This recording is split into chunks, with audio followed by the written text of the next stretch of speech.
Hi guys, I am C. Ishika Khandelwal and welcome to the second lecture of Strategic Cost Management. अगर आपने इसके पहले के videos नहीं देखे हो तो आई रिक्वेस्ट यू कि आप वो दो वीडियोस देखकर आ जाए। एक ओरिएंटेशन वीडियो रहेगा जिसमें हमने डिस्कस किया अबाउट द वेटेज और हम किस तरीके से एग्जाम के हिसाब से पढ़ाई करने वाले।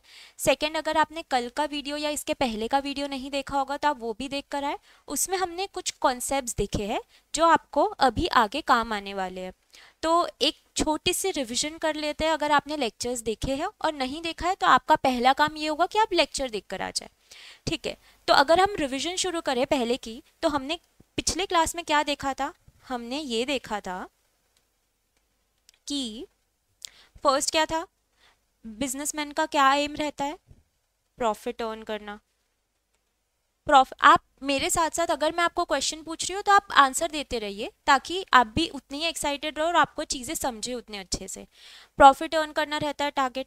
प्रॉफिट किस तरीके से अर्न कर सकते थे? हमने देखा था सेलिंग प्राइस को बढ़ा सकते हैं या जो कॉस्ट है उसको हम कम कर सकते हैं। इसके हमने एग्जाम्पल्स देखे थे कि मुझे बॉटल, स्टील की बॉटल प्रोड्यूस करनी थी, फिर मैंने उसकी सेलिंग प्राइस 500 से 550 कर दी और फिर मैंने मार्केट में शेयर उसको सेल किया। फिर उसकी डिमांड उतनी नहीं थी, फिर भी प्रॉफिट बढ़ा है क्योंकि मैंने सेलिंग प्राइस बढ़ाई है। और दूसरे एग्जाम्पल में हमने क्या देखा कि मैंने उसकी इंटरनली मैंने कॉस्ट ऑफ प्रोडक्शन पे वर्क किया, वेरिएबल कॉस्ट को कम करने की कोशिश की और मैंने कॉस्ट कम किया। तो फेवरेबल क्या हुआ दोनों में से? सेलिंग प्राइस कम करना, बढ़ाना आसान है या कॉस्ट कम करना आसान है? क्या आसान है? आसान तो ये है, बट हमारा टारगेट क्या होना चाहिए? टारगेट हमारा ये होना चाहिए क्योंकि हम ये इंटरनली कर सकते हैं। ठीक है, कॉस्ट कम करना हमारा टारगेट होना चाहिए। और हमने क्या देखा? हमने देखा कि डिसीजन मेकिंग क्यों इम्पोर्टेंट है, हमारे कोर्स में डिसीजन मेकिंग को इतना इम्पोर्टेंस क्यों दिया गया है। फिर हमने स्ट्रैटेजी का मीनिंग देखा, और फिर ट्रेडिशनल सिस्टम जो था उसकी जगह हमने strategic cost management for decision making क्यों इंट्रोड्यूस किया, हमने ये भी देखा। ये सब हमने थ्योरी पार्ट पढ़ के किया है बट हमने ये सब कवर किया। फिर हमने एक नया कॉन्सेप्ट देखा जिसका हमने थोड़ा सा इंट्रोडक्शन दिया। ये टर्म सुना आपने, टारगेट कॉस्ट। तो यही जो टारगेट कॉस्ट है आज हम इसी को पढ़ने वाले हैं क्योंकि ये आपके मॉड्यूल 3 में कवर्ड है, which is one of the most important modules. ये मैंने आपको पहले भी बताया था, जो ओरिएंटेशन लेक्चर था उसमें मैंने बताया कि मॉड्यूल 3 के सारे चैप्टर्स बहुत इंपॉर्टेंट है। तो टारगेट कॉस्टिंग आपके मॉड्यूल 3 का चैप्टर है। तो ठीक है, अगर आपका ध्यान नहीं होगा कि टारगेट कॉस्टिंग क्या है तो ये अभी हम डेप्थ में देख लेंगे, बट ये टर्म हमने सुनी थी पिछले लेक्चर में, टारगेट कॉस्टिंग। ठीक है, अब ये कॉस्ट को कंट्रोल करने के लिए हमने क्या देखा था? कॉस्ट को कंट्रोल करने के लिए हमने दो टेक्निक्स देखी थी। एक टेक्निक क्या थी? एक टेक्निक थी कॉस्ट कंट्रोल और दूसरी क्या थी? Cost reduction. ये दो टेक्निक्स हमने देखी। कॉस्ट कंट्रोल के लिए हमने क्या एग्जाम्पल लिया था? कॉस्ट कंट्रोल में हमने एग्जाम्पल लिया था कि आप डिसाइड करते हो कि आपको कोचिंग लेने जाना है पुणे। आप ये डिसाइड करते हो तो आप क्या करते हो? डिसाइड कर लेते हो, फिर आप एक बजट निकालते हो कि मुझे क्या क्या खर्चे लगने वाले हैं पुणे में, और आप एक जब रहने जाते हो आप एक्चुअल देखते हो कि मुझे कितने खर्चे लगे हैं, ये आप देखते हो। फिर इन दोनों को कंपेयर करते हो। फर्स्ट स्टेप क्या हुई? आपने बजट निकाला। सेकेंड स्टेप में आपने क्या किया? जो एक्चुअली हुआ है वो निकाला। थर्ड स्टेप में आपने क्या किया? थर्ड स्टेप में आपने ये किया कि जो मेरा बजट है, जो मेरा बजट था डिसाइडेड, माइनस जो मुझे एक्चुअल लगा, ये दोनों को मैं कैलकुलेट करूंगा। अगर एक्चुअल ज़्यादा है तो हम कोशिश करेंगे कि हम बजट तक पहुंचे, ये हमने देखा। तो एक्चुअल हमारा ज़्यादा आया था तो हमने क्या किया? हमने एनालाइज किया कि क्यों ज़्यादा आया, और फिफ्थ स्टेप में हमने क्या किया कि नेक्स्ट महीने मैं काम करूँगा, मैं वर्क करूँगा कि मेरा इतना ना आए और मैंने जो बजट सेट किया था उसके ही अराउंड मेरा खर्चा हो। तो स्टेप्स ली थी हमने टू रेक्टिफाई इट, या उस पर हम स्टिक करें उसके लिए हमने स्टेप्स ली थी। ये हमने देख लिया कॉस्ट कंट्रोल का प्रोसेस। फिर हमने क्या देखा? कॉस्ट रिडक्शन देखा। कॉस्ट रिडक्शन मतलब कॉस्ट को कम करना।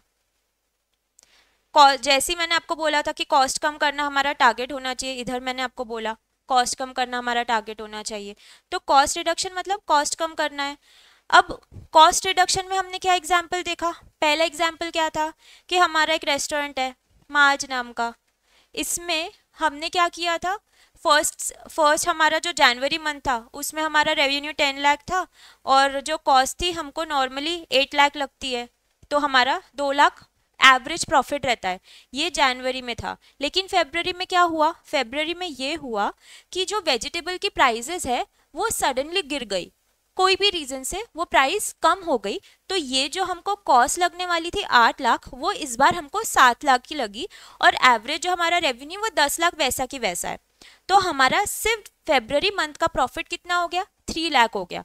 तो क्या ये कॉस्ट रिडक्शन हुआ, हमने इसको बोला था नहीं ये कॉस्ट रिडक्शन नहीं है।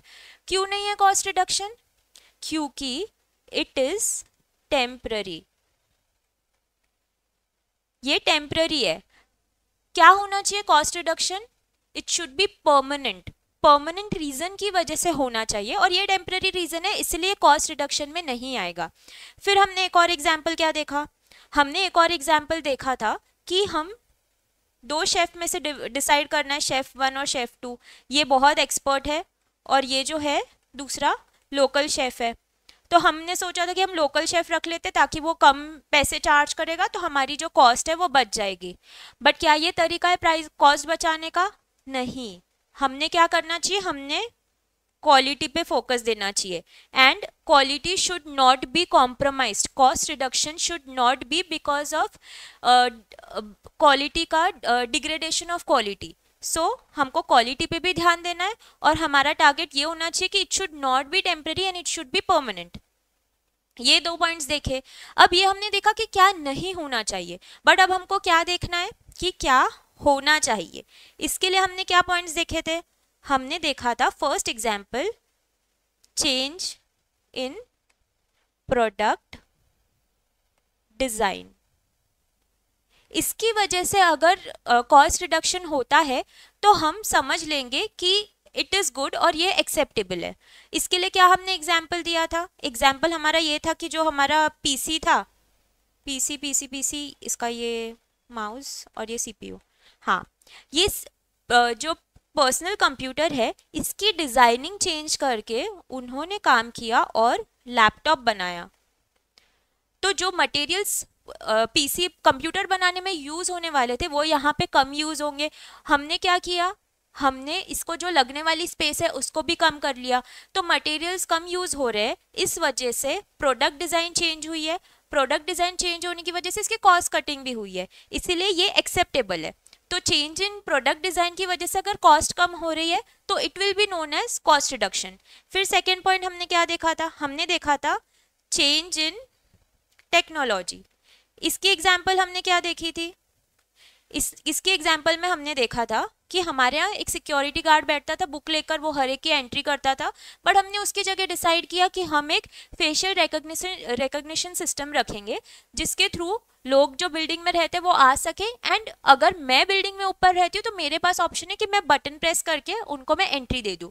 तो जो ये टेक्नोलॉजी यूज़ कर रही हूँ इसकी price is less than the security guard. तो मेरे लिए मैंने जो टेक्नोलॉजी चेंज की उस वजह से मेरा कॉस्ट रिडक्शन हुआ। इसका एक और एग्जांपल हमने ये देखा था कि पहले मोबाइल फ़ोन्स जो आते थे उसमें की रहती थी, ऐसा एक कीपैड अलग से रहता था।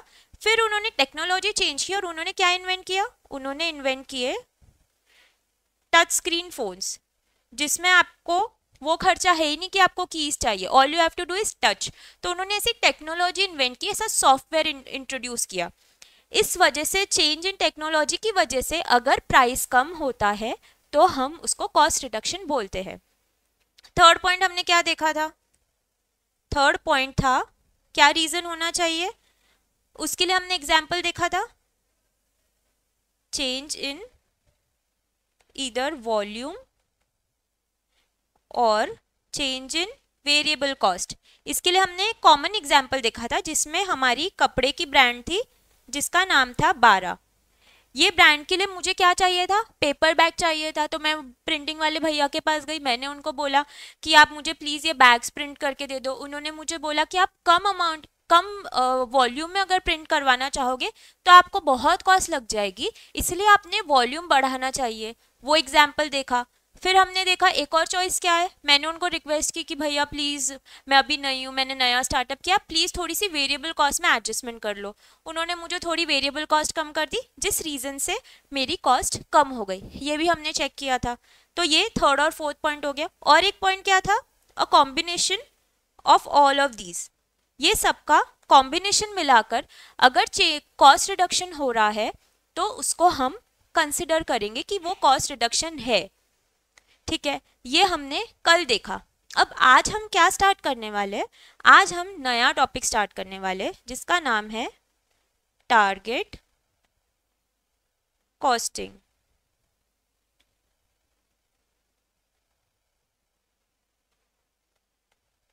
ठीक है, ये हम स्टार्ट करेंगे आज टारगेट कॉस्टिंग।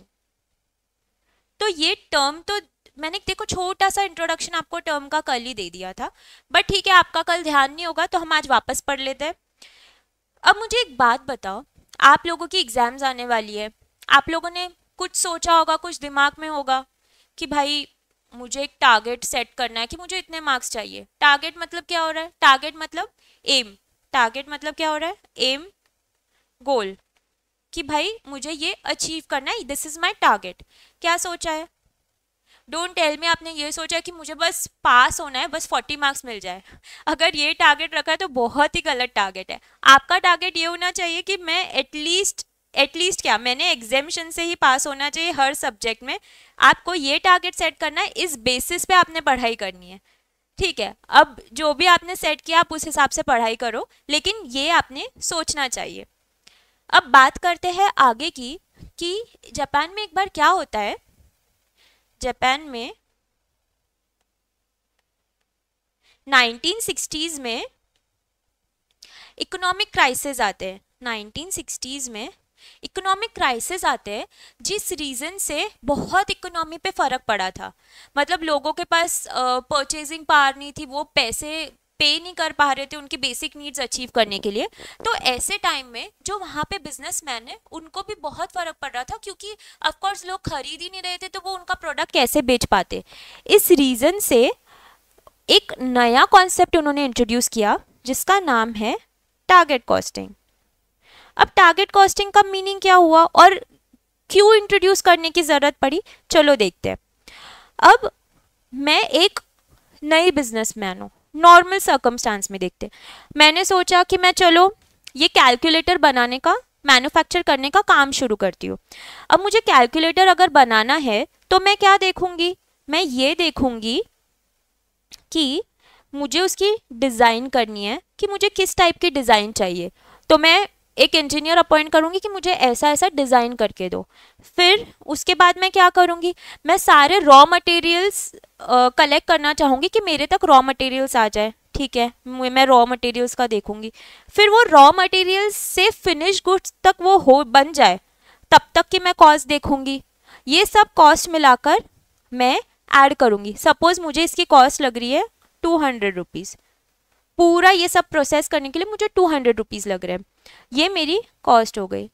अब मेरा टारगेट है कि यार अगर मैं कोई बिजनेस में हूँ तो मुझे कम से कम 10% प्रॉफिट चाहिए। तो मैं सोचती हूँ चलो इस पर मुझे एक मार्कअप प्राइस चाहिए जो 10% होनी चाहिए। 10% मार्कअप मतलब 20 रुपीज़, ये मैंने सोचा है। 20 रुपीज़ सोचा, तो अगर इसकी मैं सेलिंग प्राइस कितनी सेट कर सकती हूँ, सेलिंग प्राइस में इसकी रख सकती हूँ 220 रुपीज़।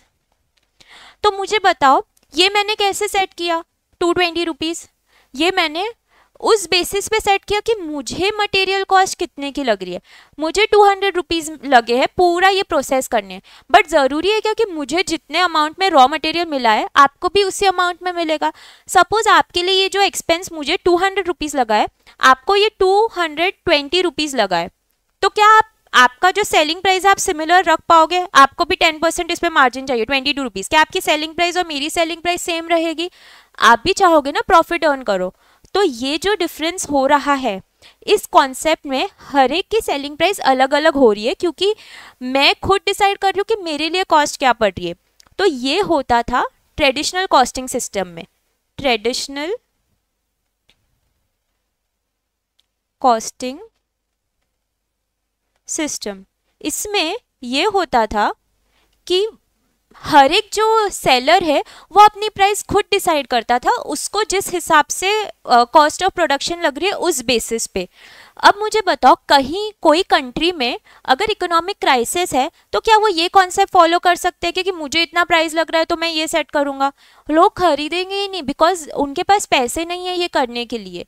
तो दोनों बायर्स को भी प्रॉब्लम हो रही थी और सेलर्स को भी प्रॉब्लम हो रही थी। तो ट्रेडिशनल कॉस्टिंग सिस्टम की प्रॉब्लम क्या हुई? ये एक सेलर्स मार्केट है। सेलर्स मार्केट मतलब सेलर प्राइस डिसाइड करता है, इसीलिए सेलर्स मार्केट हो गया। अब जापान में क्योंकि प्रॉब्लम थी तो वो क्या सोचते हैं, हमको कुछ अलग करना पड़ेगा। तो उन्होंने नया कॉन्सेप्ट इंट्रोड्यूस किया टारगेट कॉस्टिंग का। टारगेट कॉस्टिंग में उन्होंने क्या किया, एक सपोज वही सेम प्रोडक्ट अगर मुझे कैलकुलेटर बनाना शुरू करना है, जापान में सोचा कि चलो मुझे कैलकुलेटर बनाना है, तो उन्होंने एक टीम अपॉइंट की और उनको बोला कि आप जाओ और सर्वे करो, एक लोगों के पास जाके एनालिसिस करो, एक लिस्ट बनाओ कि अगर मैं आपको कैलकुलेटर बेचूंगा तो आप वो कैलकुलेटर के लिए कितने पैसे पे करने तैयार है। तो उन्होंने एक टीम बना के भेजी, लोगों के पास डोर टू डोर टीम को भेजा। फिर उन्होंने बोला कि हम ऐसे कैलकुलेटर के लिए हम 200 रुपये पे कर सकते, उससे ज़्यादा तो हम पे नहीं कर सकते कैलकुलेटर के लिए। तो उन्होंने बोला कि यार चलो ठीक है, 200 रुपये लोग पे करने तैयार है। अब मुझे भी पैसा अर्न करना ही है, मैं बिजनेसमैन हूँ।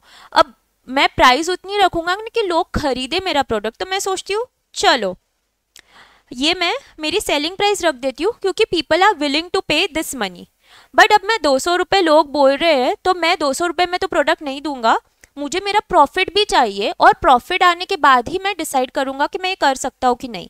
तो मैं सोचता हूँ कि चलो ठीक है, मुझे इस पर 10% प्रॉफिट चाहिए ही चाहिए।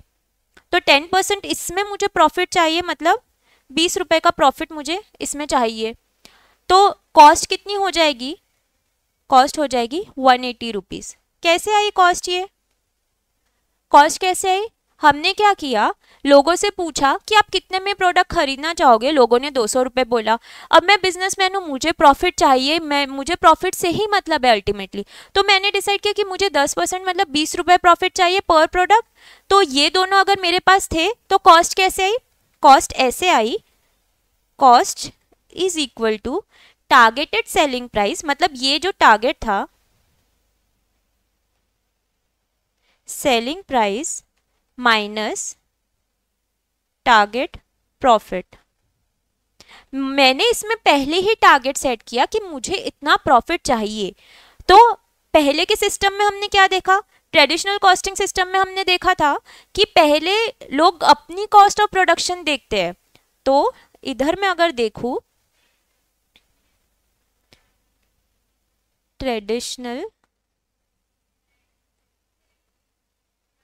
सिस्टम और इधर क्या देखेंगे हम, टारगेट कॉस्टिंग। ट्रेडिशनल सिस्टम में हमने क्या किया, पहले हमने कॉस्ट डिसाइड की, ये जो भी है सपोज 200 रुपीज़। फिर हमने क्या किया, हमने इस पर एक मार्कअप वैल्यू रखी। हमने सोचा कि हमको इतना प्रॉफिट चाहिए या इतना मार्कअप चाहिए, तो हमने इस पर 10% का डिसाइड किया था, तो 20 रुपीज़। तो इसकी सेलिंग प्राइस कितनी डिसाइड की हमने, सेलिंग प्राइस कितनी डिसाइड की, 220 रुपीज़ हमने इस तरीके से डिसाइड की। और अब टारगेट कॉस्टिंग में हमने क्या देखा, हमने सर्वे किया और हमने देखा कि यार सेलिंग प्राइस इतनी होनी चाहिए, पीपल आर विलिंग टू पे कितना, 200 रुपीज़, 200 रुपीज़ पे करने तैयार है। और मुझे तो मेरा प्रॉफिट चाहिए, मुझे मेरा प्रॉफिट 20 रुपीज़ का चाहिए। तो मेरे लिए कॉस्ट ऑफ प्रोडक्शन कितनी होनी चाहिए, कॉस्ट ऑफ प्रोडक्शन कितनी होनी चाहिए, 180 रुपीज़। 180 में अगर मेरा प्रोडक्ट बनेगा और 20 रुपये उस पर मैं प्रॉफिट लगाऊंगी तो ही मैं 200 रुपये जो मेरी सेलिंग प्राइस है वो मैं कर पाऊंगी अचीव। तो इन दोनों में अगर आप देखोगे तो ये completely opposite of each other है। जैसे ये जो सेलिंग प्राइस है, ये सेलिंग प्राइस यहाँ ऊपर है, प्रॉफिट ठीक है इधर है, जो कॉस्ट से शुरू होती थी तो अब कॉस्ट इधर है। तो देख रहे हो ये पूरा उल्टा सिस्टम कर दिया इन्होंने टारगेट कॉस्टिंग में, बट कॉन्सेप्ट सेम ही है। कि कॉन्सेप्ट क्या हो रहा है कि आपको प्रॉफिट ऐड करना है, और ट्रेडिशनल कॉस्टिंग में सेलिंग प्राइस निकालते हो आप, और यहाँ टारगेट कॉस्टिंग में आप कॉस्ट ढूंढ के निकालते हो। ये बेसिक डिफरेंस हो गया दोनों में। अब इंडिया में तो ऑफ कोर्स कॉपी पेस्ट वाला सिस्टम तो है, तो इसका बेस्ट एग्जाम्पल है जहां टारगेट कॉस्टिंग यूज किया गया है, that is example of nano. Nano the car जो मिस्टर टाटा ने इंट्रोड्यूस की थी, ये कार इसकी बेस्ट एग्जाम्पल है, बेस्ट केस स्टडी है इससे रिलेटेड। तो क्या होता है, रतन टाटा जी सोचते हैं कि मुझे एक ऐसी कार निकालनी है जो मिडिल क्लास लोग भी या एवरेज इंडियंस या इवन एशियंस अफोर्ड कर पाए। अब लोगों ने बहुत हंसे उनके ऊपर कि आप मतलब कार कैसे इतनी सस्ती निकल सकती है, क्योंकि कार बनाने के लिए काफ़ी पैसा और कैपिटल लगता है। बट टाटा जी ने इसको एज अ चैलेंज लिया, तो उन्होंने क्या किया, एक टीम अपॉइंट की। कौन सी team? Cross functional team. Cross functional team. अब ये क्रॉस फंक्शनल टीम क्या है? क्रॉस फंक्शनल टीम में ये होता है कि जो अलग अलग डिपार्टमेंट्स है, जैसे आपका सेल्स डिपार्टमेंट हो गया, फिर मार्केटिंग डिपार्टमेंट हो गया, एक डिजाइनिंग डिपार्टमेंट हो गया, एक प्रोडक्शन डिपार्टमेंट हो गया। तो ये जो अलग अलग डिपार्टमेंट्स है, इनमें के जो हेड होते हैं, हेड हो बोल दो या जो एक्सपर्ट्स है, ये सब डिपार्टमेंट के एक एक एक्सपर्ट, मतलब ये एक्सपर्ट, दो एक्सपर्ट, ये इधर का एक्सपर्ट, ये सब मिलकर एक अलग टीम बनाते हैं। ये सब मिलकर एक टीम बनाते हैं जिसको बोलते हैं cross functional team. Cross functional team.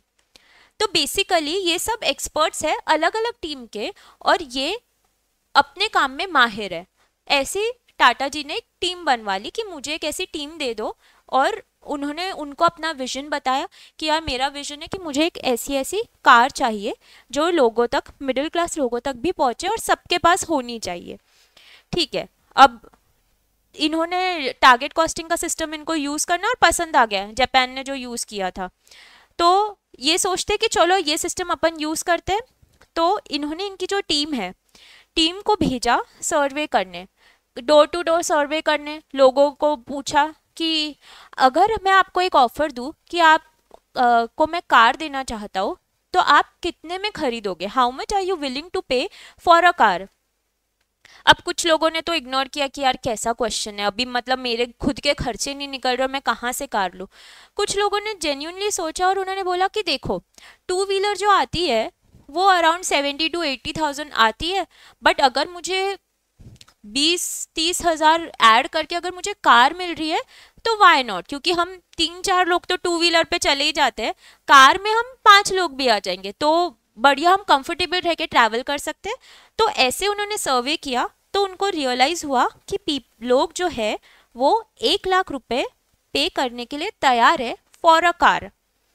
अब ये प्राइस उनको पता चल गई कि ठीक है 1 लाख पे करने तैयार है। फिर लोगों से पूछा कि आप कार में ऐसे कौन से फीचर्स चाहते हो कि आपकी कार में होना चाहिए। लोगों ने बोला कि यार मतलब मुझे विंडो चाहिए ऑब्वियसली, फिर म्यूज़िक सिस्टम चाहिए कि हम लंबा अगर लॉन्ग जर्नी करें तो हमारे पास म्यूज़िक सिस्टम होना चाहिए। देन हमको खुले में ट्रैवल करने की आदत है ना, टू व्हीलर पे हवा लगती रहती है, तो बोले हमको एसी चाहिए। तो बोले मतलब सामने एसी रहा ठीक है, मतलब पीछे नहीं रहा तो भी चलेगा, सामने तो चाहिए। चलो ठीक है, एक एसी सामने आपको चलेगा।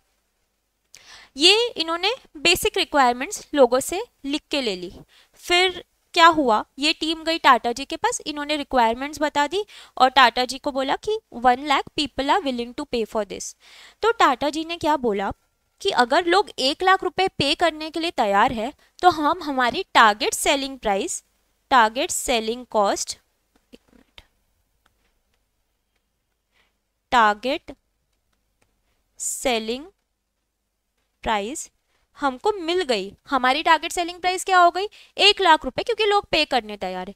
ठीक है, अब 1,00,000 रुपए लोग पे करने तैयार है, बट टाटा जी बोले यार अपना भी तो कुछ फायदा होना चाहिए, तो उन्होंने बोला कि मुझे इसमें कम से कम 5,000 का रेवेन्यू होना चाहिए, मुझे इतना प्रॉफिट चाहिए। अगर 5,000, एक मिनट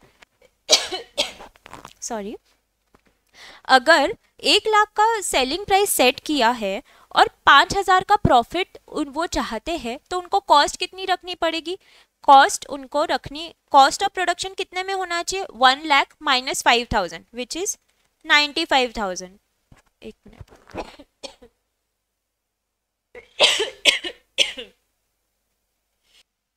सॉरी गाइज, मैंने ठंडा ज़्यादा खा लिया था तो मुझे थोड़ी खांसी आ रही थी। ठीक है, आगे बढ़ते हम लोग। जैसे कि हमको टारगेट सेलिंग प्राइस पता चल गई सर्वे करके 1,00,000 रुपए की, तो हमने इस तरीके से कॉस्ट निकाल ली कि हमारी जो टारगेट कॉस्ट है वो हमको 95,000 रखनी पड़ेगी, कि हमारा कॉस्ट ऑफ प्रोडक्शन 95,000 में हो जाए, ताकि हम ये जो हमने प्लान किया है वो एग्जीक्यूट कर पाए।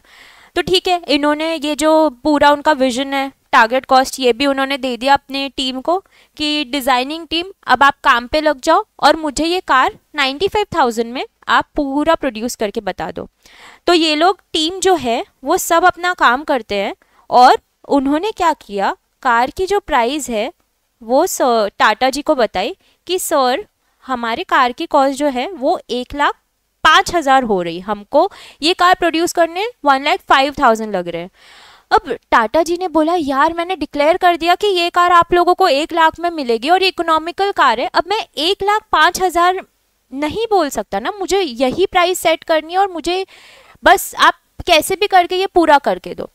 तो टीम बोलती है कि सर हम एक काम कर सकते हैं, हम एक कॉन्सेप्ट यूज कर सकते हैं जिसका नाम है वैल्यू एनालिसिस।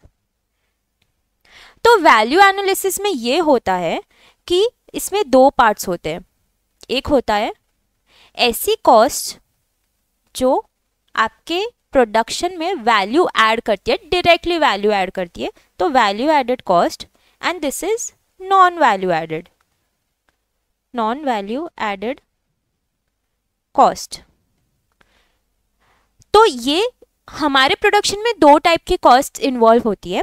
तो वैल्यू एडेड कॉस्ट वो होती है जो हम डायरेक्टली रॉ मटेरियल से फिनिश गुड्स बनाने में जितनी कॉस्ट इन्वॉल्व है वो वैल्यू एडेड कॉस्ट होती है। तो नॉन वैल्यू एडेड कॉस्ट क्या हुई? नॉन वैल्यू एडेड कॉस्ट वो हुई जो डायरेक्टली इन्वॉल्व नहीं है। एग्जाम्पल क्या हो गया? एग्जाम्पल हो गया, सपोज वहाँ पे कोई सिक्योरिटी गार्ड है, तो सिक्योरिटी गार्ड को जो हम पैसे पे करते हैं वो हो गए। देन कोई अकाउंटिंग डिपार्टमेंट में है, अकाउंटिंग करता है, डायरेक्टली कार मैन्युफैक्चरिंग में काम नहीं आते, वो बैक एंड वाले अकाउंटिंग डिपार्टमेंट के जो पैसे पे करने हैं वो हो गए। तो ये सब के जो कॉस्ट है ये नॉन वैल्यू एडेड कॉस्ट है। तो ये बोलते हैं टीम वाले कि सर हम एक काम कर सकते हैं कि ये जो नॉन वैल्यू एडेड कॉस्ट है ना, हम ट्राई करते हैं कि इसकी जो प्राइस है, हम ये जो कॉस्ट है इसको हम कम कर सके। तो टाटा जी बोलते कि चलो ठीक है आप कर सकते हो। तो उन्होंने वैल्यू एनालिसिस किया और इवन रॉ मटेरियल्स भी उन्होंने वर्क किया कि हम कहाँ और दूसरे वेंडर्स ले सकते क्या, ऐसे पूरे स्टडी करके वर्क करके एनालाइज करके जो कार की प्राइस इनको 1,05,000 कॉस्ट पड़ रही थी, इन्होंने ये कॉस्ट को कम किया और अब न्यू कॉस्ट क्या हो गई? अब न्यू कॉस्ट इन्होंने सेट करी, इन्होंने बोला सर अभी 1,00,000 रुपए लगेंगे कॉस्ट ऑफ कार, हमको प्रोड्यूस करने में 1,00,000 रुपए लगेंगे। बट टाटा जी ने बोला यार 1,00,000 में तो हमको सेल करना है, हमारे प्रॉफिट का क्या होगा? और मैंने आपको टारगेट दिया है कि 95,000 में आपको ये कार मैन्युफैक्चर करनी है, आप मुझे 95 में ही करो और कुछ करो, देखो क्या होता है। तो ये लोग सोचते हैं कि ये जो कॉस्ट गैप है, कॉस्ट गैप क्या हुआ? कॉस्ट गैप मतलब क्या होगा? कॉस्ट गैप ये हो रहा है कि आपने जो प्राइस सेट करी थी, आपने सेट करी थी कितनी? 95,000 वर्सेस जो आपकी एक्चुअल कॉस्ट लग रही है। मतलब मुझे अगर अभी 1,00,000 रुपए लग रहा है, 1 लाख रुपए लग रहा है, तो कॉस्ट गैप कितना हो गया 5000 का। ये जो कॉस्ट गैप है ये मुझे 0 करना पड़ेगा। मतलब ऑफ कोर्स क्या बेसिकली क्या हुआ कि ये आपका बजटेड है, ये आपने इतना बजट सेट किया था और ये आपका अभी एक्चुअल हो रहा है। Everything is budgeted minus actual. Costing में नॉर्मल यही कॉन्सेप्ट यूज होता है कि आप एक बजट सेट करते हो, फिर आप एक्चुअल करते हो, फिर आप ये ट्राई करते हो कि इन दोनों का गैप फिल हो जाए और जो मैंने सोचा था, जो मेरा विजन था बजट का, मैं उसी को पूरा कर पाऊँ। तो हमारा टारगेट ये रहेगा कि जो कॉस्ट गैप अभी भी 5000 का है वो 0 हो जाए, मतलब मैं 95,000 में ही प्रोड्यूस कर पाऊँ। ठीक है, उन्होंने फिर अपनी टीम को मोटिवेट किया कि आप और कुछ करो, कुछ अलग करो। तो टीम बोलती है कि सर एक और कॉन्सेप्ट है, हम इस पे यूज कर सकते हैं वैल्यू इंजीनियरिंग। अब वैल्यू इंजीनियरिंग क्या है? वैल्यू इंजीनियरिंग बेसिकली ये हो गया कि आप इंजीनियर कर रहे हो, आप जो डिज़ाइन है उसमें कुछ चेंजेस कर रहे हो जिसकी वजह से आपका प्रोडक्ट की प्राइस कम हो जाएगी। जो बेसिकली मैंने आपको चेंज इन प्रोडक्ट डिज़ाइन बोला था, it is similar to value engineering कि आप काम कर रहे हो और आपको रियलाइज़ होता है कि यार मैं कुछ प्रोडक्ट में ऐसी डिज़ाइनिंग चेंज करूँ जिसकी वजह से उसकी प्राइस कम हो जाए। तो ये इंजीनियर्स क्या करते हैं, ये सोचते हैं कि यार हमने क्या करना चाहिए। तो ये सोचते हैं कि हम एक काम कर सकते हैं कि जैसे हमने गाड़ी में सिलेंडर्स यूज़ होते हैं, तो नॉर्मल कार में अगर 4 सिलेंडर्स यूज़ हो रहे हैं तो हमारी कार, क्योंकि हम छोटी सी कार बना रहे हैं, तो ये कार में हम 2 सिलेंडर्स से भी काम कर सकते हैं। अब क्योंकि इसमें छोटी गाड़ी है और सिलेंडर्स कम यूज़ करेंगे, तो इस रीज़न से ये भी है कि इसकी जो स्पीड है ये ज़्यादा नहीं जाएगी और 65 किलोमीटर्स पर आवर बस इतनी तक की स्पीड पहुँचेगी। तो सर ने बोला कि ठीक है यार, मतलब कोई दिक्कत नहीं, हमको बेसिकली कार प्रोवाइड करना है कि लोग सेफली लॉन्ग डिस्टेंस भी ट्रैवल कर सके, तो थोड़ा बहुत मतलब इतना कॉम्प्रोमाइज़ तो लोगों को करना पड़ेगा। तो उन्होंने बोला कि चलो ठीक है ये चेंज कर सकते हैं। फिर उन्होंने पूछा और बताओ आप और क्या चेंज कर सकते हो। तो उन्होंने बोला सर हम एक और चीज़ कर सकते हैं कि जो एसी का हमारा डिस्कशन हुआ था कि एसी हम आगे और पीछे दोनों दे रहे थे, हम एक काम करते वो सिर्फ आगे देंगे और पीछे के लिए हम एसी नहीं देंगे। सर ने बोला बिल्कुल ठीक है चलेगा हमको। फिर ऐसे करके इन्होंने वैल्यू इंजीनियरिंग करी और उन्होंने ये जो प्राइस है, अभी जो कॉस्ट है, इसको कॉस्ट को उन्होंने ला दिया 97,000 पे। बट अभी भी आपका गोल अचीव हुआ कि आपकी टारगेट कॉस्ट कितनी थी 95। अभी भी कॉस्ट गैप कितना हो रहा है, कॉस्ट गैप कितना हुआ अभी, कॉस्ट गैप कितना है? आपका टारगेट 97,000 नहीं है, आपका 95 है और 97 अभी है, तो 2000 का कॉस्ट गैप है। आपको अभी भी टारगेट करना है कि आप ये 2000 का गैप कैसे फिल कर सके और इसको 0 बना सके। फिर उन्होंने टीम को बोला कि कुछ करो, तो वो लोग बोलते हैं कि सर हम एक और कॉन्सेप्ट यूज कर सकते हैं जिसका नाम है काइजन कॉस्टिंग। अब ये क्या है काइजन कॉस्टिंग? ये एक जापानीज टर्म है। तो इसमें क्या होता है, इसका मीनिंग होता है कंटिन्यूअस इम्प्रूवमेंट। कंटिन्यूअस इम्प्रूवमेंट मतलब कि आप का प्रोडक्ट बन रहा है लेकिन आप फुल ट्राई करोगे कि प्रोडक्ट में हम क्या सुधार कर सकते हैं, हम उसकी कॉस्ट किस तरीके से कम कर सकते हैं और अच्छी क्वालिटी दे सकते हैं। तो अब यहाँ पे इन्होंने काइजन कॉस्टिंग का यूज़ किया और उन्होंने सोचा कि देखो सर हमारी जो ये कार है, ये हमारी कार है, ठीक है, छोटी सी कार। अब ये कार में जो टायर्स है ये हम नॉर्मली हम थोड़े बड़े टायर्स यूज़ करते हैं क्योंकि कार है, लेकिन उसकी जगह हम यूज़ करेंगे छोटे टायर्स। तो अगर हम ये टायर्स छोटे कर दें तो इसमें जो लगने वाले नट्स है ये हमको कम लगेंगे एंड ऑल्सो वो कॉम्पैक्ट रहेगा तो टायर की प्राइस भी कम लगेगी। तो आपको ट्रैवलिंग में कोई प्रॉब्लम नहीं होगा, बट बस कॉम्पैक्ट टायर्स रहेंगे। तो ये तो बहुत अच्छी आइडिया लगी क्योंकि इन्होंने क्वालिटी इंप्रूव करने की सोची है। तो ऐसे करके फिर सर ने बोला कि चलो अब मुझे बताओ कॉस्ट कितनी बढ़ रही है, आप ये कर लो। अब कॉस्ट कितनी हो गई, अब हो गई 95,000। अब उन्होंने टारगेट कॉस्ट अचीव कर ली। तो टारगेट कॉस्ट कैसे अचीव हुई है, क्या क्या प्रोसेस किया है? टारगेट कॉस्ट के लिए उन्होंने किए वैल्यू एनालिसिस किया, फिर उन्होंने किया वैल्यू इंजीनियरिंग, तीसरी स्टेप उन्होंने क्या की, उन्होंने काइजन कॉस्टिंग सिस्टम का यूज़ किया। ये तीनों सिस्टम का यूज़ करके उन्होंने जो अब कॉस्ट गैप है, कॉस्ट गैप वो हो गया है नील। क्यों? 95,000 पे आ गए वो लोग और 95 हमने एक्चुअली सोचा था, तो ये कॉस्ट गैप को उन्होंने नील कर दिया, विच इज़ हमने हमारी टारगेट कॉस्ट अचीव कर ली। इस तरीके से नैनो मार्केट में उतरी है और उन्होंने अपनी टारगेट कॉस्ट अचीव की है by selling it at 1 lakh rupees in the market. ये उन्होंने सिस्टम यूज़ किया जो जापान से आया था। अब एक कॉन्सेप्ट मैं आपको छोटा सा और बताती हूँ जिसका नाम है market share and market size. हाँ, तो ये कॉन्सेप्ट है दो, मार्केट शेयर और मार्केट प्राइस। एग्जाम्पल लेते हैं।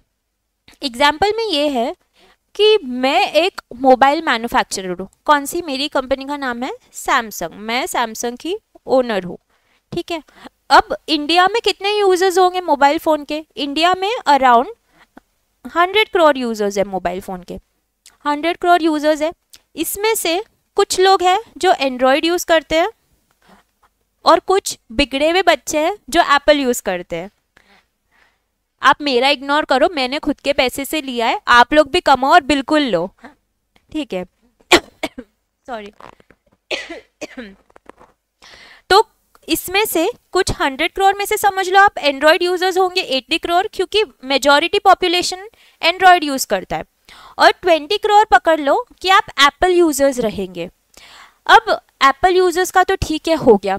अब एंड्रॉयड यूजर्स में भी उनके पास कितने ऑप्शंस है? एंड्रॉयड में कितना है यार? ओप्पो है, वीवो है, Oppo, Vivo, Samsung, one plus, कितनी सारी ब्रांड्स है और सब लोग फ़ोन यूज़ करते हैं।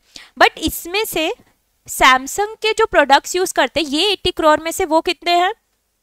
वो है 20 करोड़, वो 20 करोड़ है, और बचे हुए जो है वो डिवाइडेड है कि कुछ लोग दूसरे प्रोडक्ट्स यूज़ करते हैं। अब मुझे बताओ कि सैमसंग के लिए मार्केट शेयर क्या होगा और मार्केट साइज क्या होगा? सोचो एक बार, मीनिंग सोचो, ऐसी आप वर्ड्स के हिसाब से मीनिंग सोचो। मार्केट साइज क्या हो सकता है और मार्केट शेयर क्या हो सकता है? साइज मतलब बड़ा, साइज की, इसकी साइज क्या है? तो इसके लिए मार्केट साइज क्या हो गई सैमसंग के लिए? ये 80 करोड़। इसके लिए मार्केट साइज क्या हो गई? 80 करोड़। और मार्केट शेयर क्या हुआ कि सैमसंग का शेयर कितना इन द मार्केट? 20 करोड़, तो ये 20 करोड़ हुआ। तो market share is a part of market size. ये टर्म्स हमको आगे यूज होने वाली है क्वेश्चंस में, तो हमने ये कॉन्सेप्ट देख लिया ताकि आपको तब कंफ्यूजन ना हो, इसलिए मैं आपको अभी ये कॉन्सेप्ट बता रही हूँ, ठीक है। अभी ये हमने बेसिक्स देख लिए कि क्या है, ट्रेडिशनल कॉस्टिंग सिस्टम में क्या था और टारगेट कॉस्टिंग क्यों इंट्रोड्यूस किया, और टारगेट कॉस्टिंग में क्या देखा। तो हमने टारगेट कॉस्टिंग कैसे निकाली? टारगेट कॉस्ट कैसे निकाली हमने? हमने एक सेलिंग प्राइस सेट किया, टारगेट सेलिंग प्राइस में से हमने क्या माइनस किया? हमें जो प्रॉफिट चाहिए, माइनस टारगेट प्रॉफिट। इस तरीके से हमने टारगेट कॉस्ट निकाली। ये हमारा ओवरऑल कॉन्सेप्ट यही है पूरे चैप्टर में कि टारगेट कॉस्ट कैसे निकालना है, ठीक है। अब हम इस रिलेटेड थोड़ी थ्योरी देख लेते हैं। चलो आ जाओ थ्योरी पे।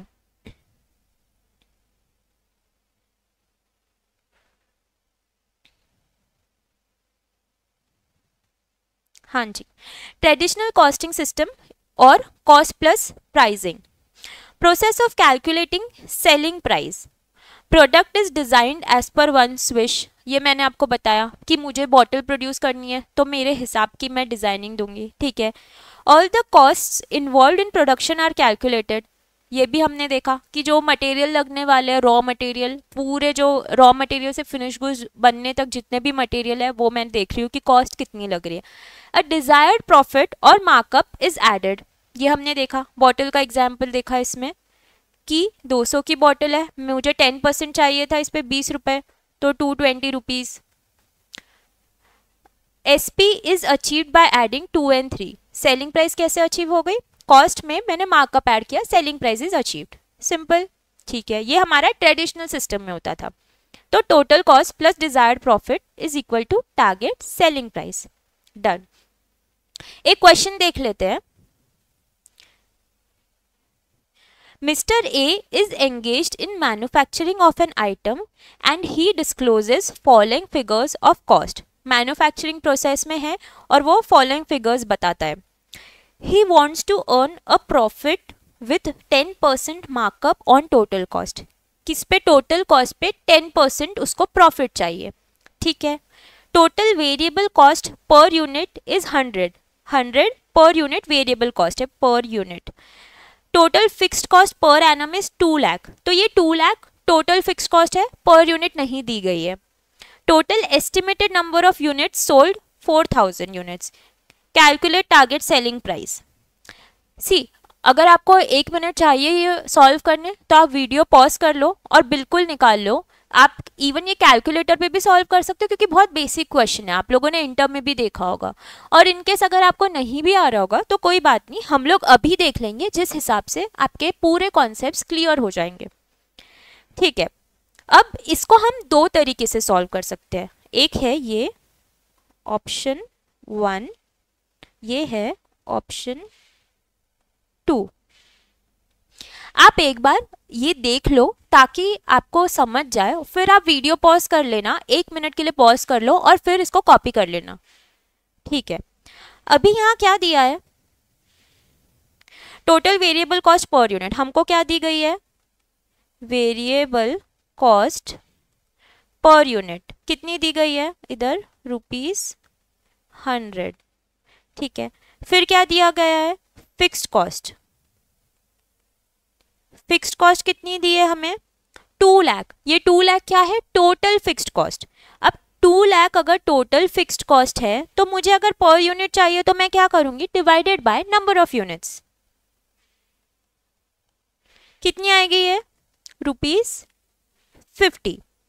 तो अब मुझे बताओ टोटल कॉस्ट क्या हो गई, मेरे लिए कॉस्ट क्या हो गई, टोटल कॉस्ट ये हो गई मेरे लिए 150 रुपीज, ठीक है। ये 150 रुपीज कैसी हो गई, पर यूनिट, पर यूनिट। अब मुझे क्या दिया गया था इधर, he wants to earn a profit with 10% markup on total cost, total cost पे 10%, तो plus markup at the rate 10%, तो ये कितना हुआ, इधर लिख दो 150 का 10%, इधर 15 रुपए, तो ये हो जाएगा 165 रुपीज। ये मेरी टोटल कॉस्ट, ये मेरी हो गई सेलिंग प्राइस पर यूनिट। अब मैं आपको एक बात बताती हूँ, देखो मैं चाहती थी तो मैं ये वेरिएबल कॉस्ट की जगह VC लिख सकती थी, फिक्स्ड कॉस्ट की जगह FC लिख सकती थी, टोटल कॉस्ट की जगह TC लिख सकती थी, सेलिंग प्राइस की जगह SP लिख सकती थी, ये सब मैं कर सकती थी और मैंने तो गाइज CA क्लियर भी किया है। बट आप लोगों के एग्जाम पॉइंट ऑफ व्यू से बोलूँ, आप लोगों को शॉर्टकट्स बिल्कुल यूज़ नहीं करने हैं। तो अगर आप अभी से आदत डालोगे कि मैं फुल फॉर्म्स लिखूँ तो आपकी वैसी स्पीड डेवलप हो जाएगी, आपको वो VC और FC ये सब नहीं लिखना है, पूरे पूरे लिखना है। और एंड भी आप देखो तो आपको सेलिंग प्राइस पर यूनिट ऐसे पूरा स्टेटमेंट लिखना है, ना कि सिर्फ SP लिख के छोड़ दो और 165 कर दो, तो आपके यहीं जो छोटे छोटे मार्क्स कट होते हैं ना वो यहीं बचेंगे। This is how you should present. अब इसमें भी आप एक टेबल, सी आपके पास टाइम है तो आप इसको टेबुलर फॉर्म में कर सकते हो, लेकिन एक ढंग का प्रेजेंटेशन होना चाहिए और इस पे आपको अभी स्टार्टिंग से काम करना है। इंटर में आपने जो किया वो ठीक है, but this is how final में आपका होना चाहिए प्रेजेंटेशन, क्योंकि इसके भी मार्क्स होते हैं और जो आपके पेपर चेकर है उनको मन होना चाहिए कि यार ये पेपर बहुत अच्छा लग रहा है और मुझे इसको चेक करना है अच्छे से। So it is all about presentation. ठीक है, ये ऑप्शन नंबर 1 हो गया। मैं आपको टाइम दूंगी लिखने का, अभी आप एक बार देख लो ऑप्शन नंबर 2 क्या है। ऑप्शन नंबर 2 ये है कि जो मुझे वेरिएबल कॉस्ट दी है, तो ये जो वेरिएबल कॉस्ट है, वेरिएबल कॉस्ट,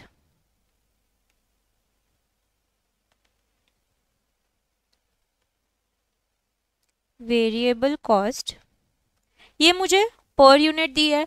मैं क्या कर सकती हूँ कि इसको मैं टोटल निकाल सकती हूँ। टोटल कैसे निकालूंगी, ₹100 इंटू 4000 यूनिट्स, जो नंबर ऑफ यूनिट्स है उससे मल्टीप्लाई किया, ये हो गई 4 लाख रुपीज।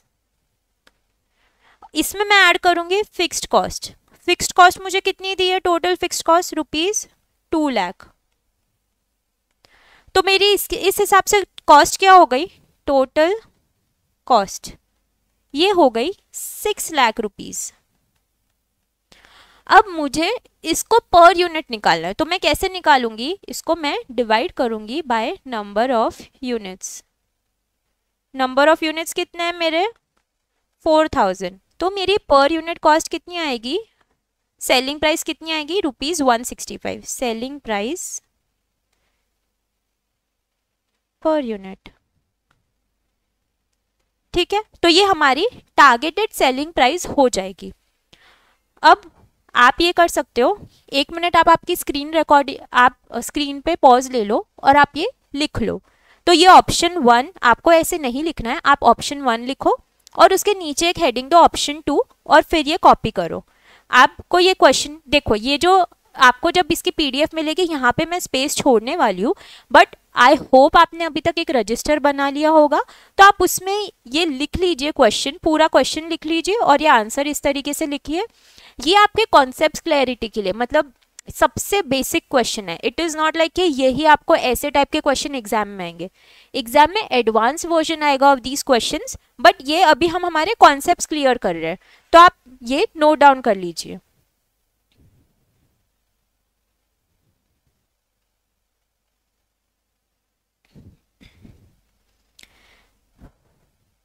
ठीक है, आगे देखते हैं। Suppose in the above example markup is 10% on variable cost, now calculate selling price. क्या बोला है इन्होंने, markup is 10% on variable cost. Variable cost कितनी है हमारी, वेरिएबल कॉस्ट है हमारी 100 रुपीज। इन्होंने बोला है मार्कअप है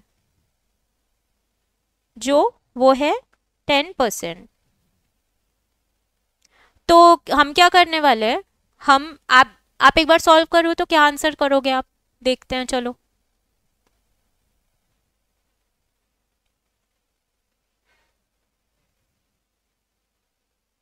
ठीक है, आप क्या कर रहे हो, आपने ये किया क्या कि ये 100 रुपये का वेरिएबल कॉस्ट है, मुझे इस पर 10% निकालना है, तो मैं इसमें 10% ऐड कर लूँगा। और मुझे सेलिंग प्राइस निकालनी है, तो मुझे फिक्स कॉस्ट भी निकालनी है।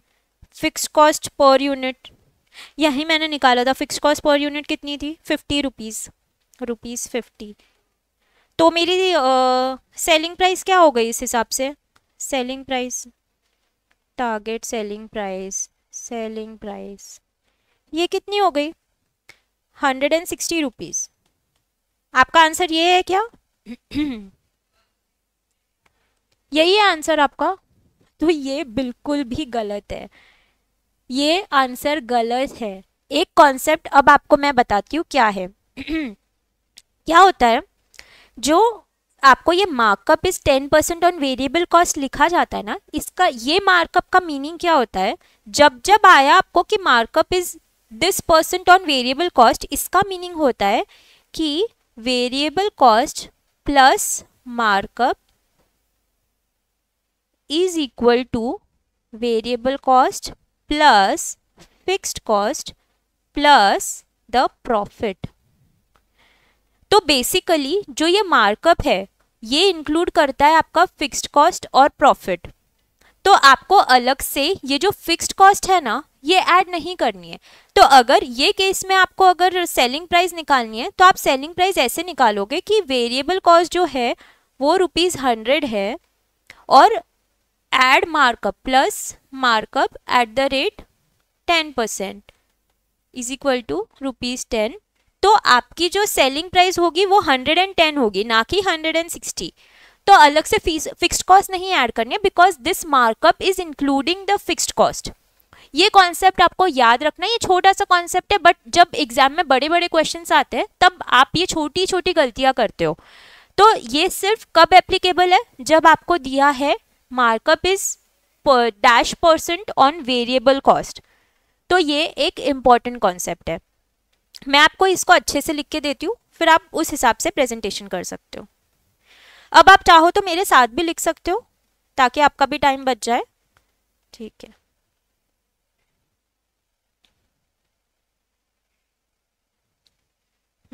ठीक है, इसको हमको प्रेजेंट करना है तो हम कैसे करेंगे, हम लिखेंगे वेरिएबल कॉस्ट कितना हुआ हमारा, ₹100, हाँ 100, एड प्लस मार्कअप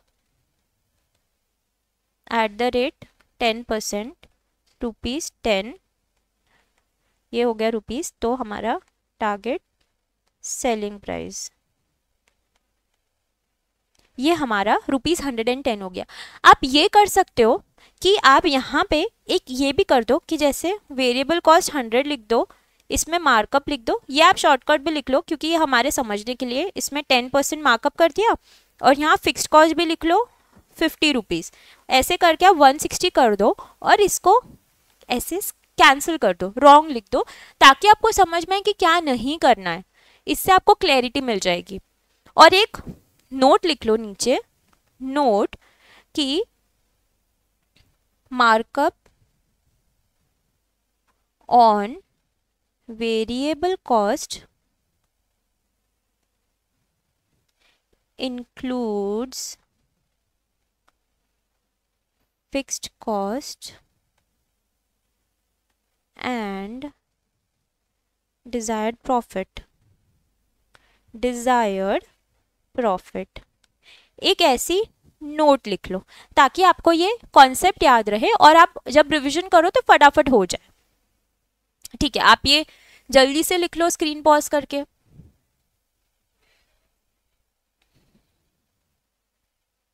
चलो आगे बढ़ते हैं।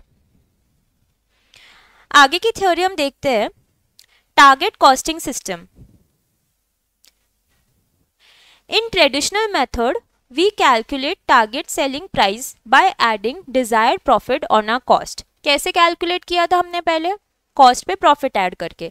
As cost are different for different organisation, selling price will also be different. ये मैंने आपको बताया था कि ज़रूरी नहीं है कि मुझे ये कैलकुलेटर के रॉ मटेरियल 200 में मिल रहा है तो आपको भी सेम रेट में मिले। सबके लिए अलग अलग कॉस्ट लगेगी क्योंकि लोग अलग अलग जगह से लेते हैं, ऑल्सो उनका प्रोडक्शन प्रोसेस अलग रहता है। In perfect competition market, we cannot afford price different from our competitors, because if our competitors provide same features with lower price, we will not be able to create our market share।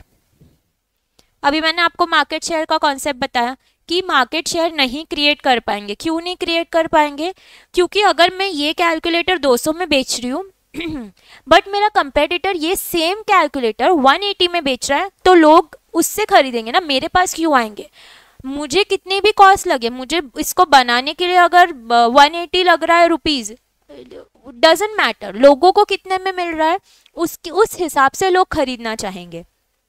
ठीक है, तो अगर मेरा competitor सस्ते में बेच रहा है तो मैं अपनी प्लेस एस्टैब्लिश नहीं कर पाऊंगा मार्केट में।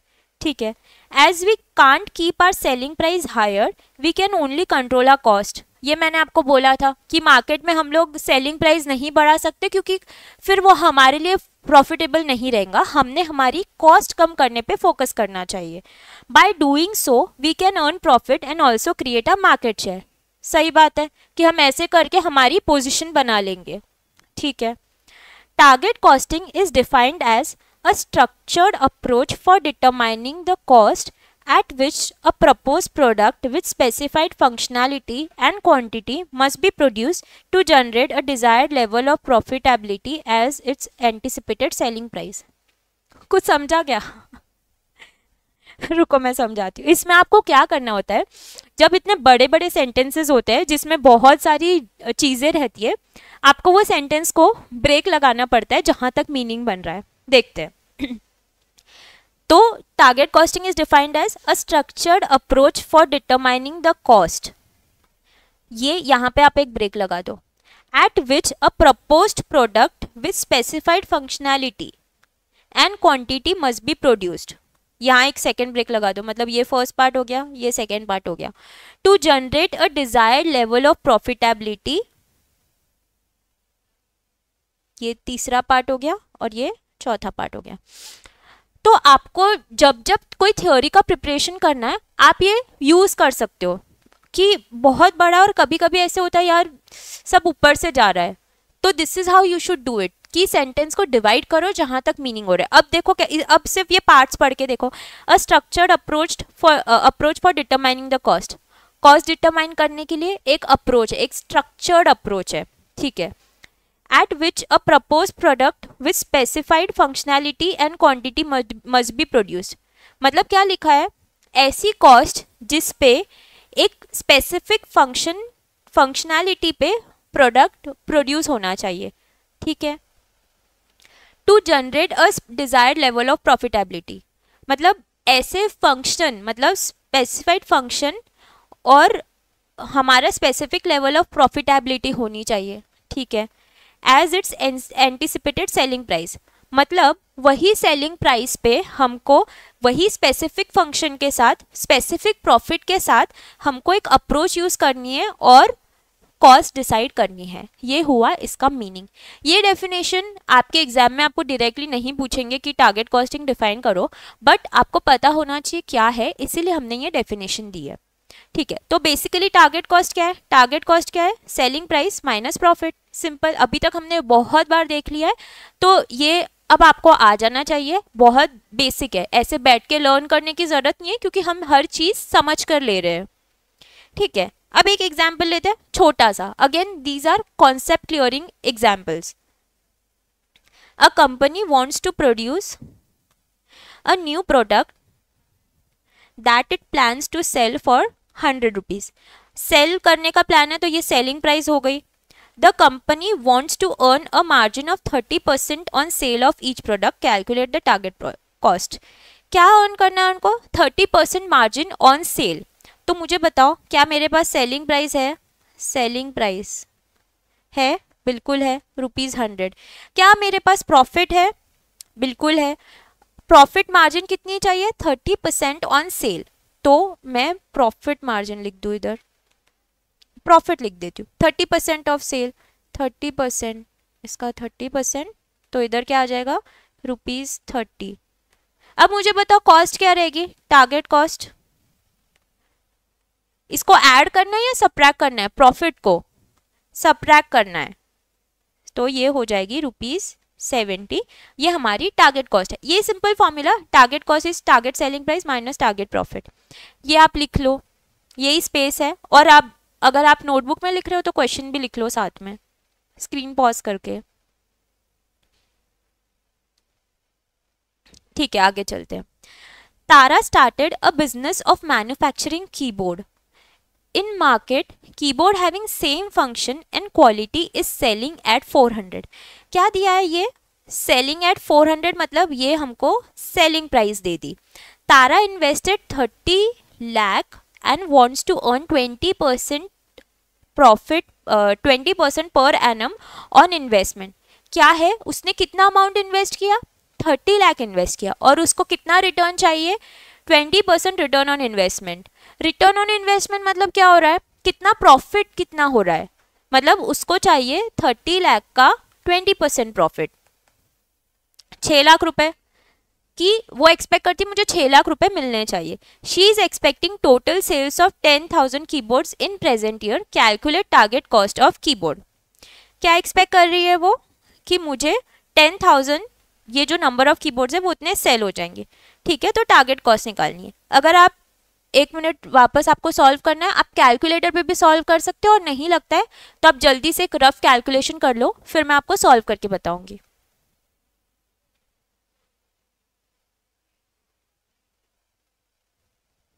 ठीक है, अभी देखो मुझे सेलिंग प्राइस दी है, सेलिंग प्राइस क्या है, सेलिंग प्राइस है 400 रुपीज़। मुझे क्या दिया है, उसने इन्वेस्टमेंट कितना किया है और उस पर रिटर्न कितना चाहिए। इन्वेस्टमेंट कितना किया है 30 लाख और रिटर्न ये, तो return means return on investment is basically profit, तो प्रॉफिट लिख दो या रिटर्न ऑन इन्वेस्टमेंट लिखो, कितना 30 लाख का 20%, 6 लाख रुपए।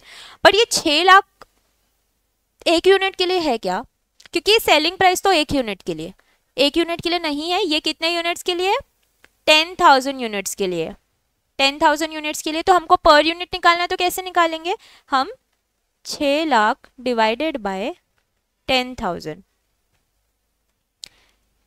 6 lakh divided by 10,000, 60 rupees. Profit कितना चाहिए मुझे, 60 रुपीज़। तो मेरी टारगेट से टारगेट कॉस्ट क्या हो गई, टारगेट कॉस्ट हुई ₹360, दिस माइनस दिस, ये मेरी टारगेट कॉस्ट हो गई।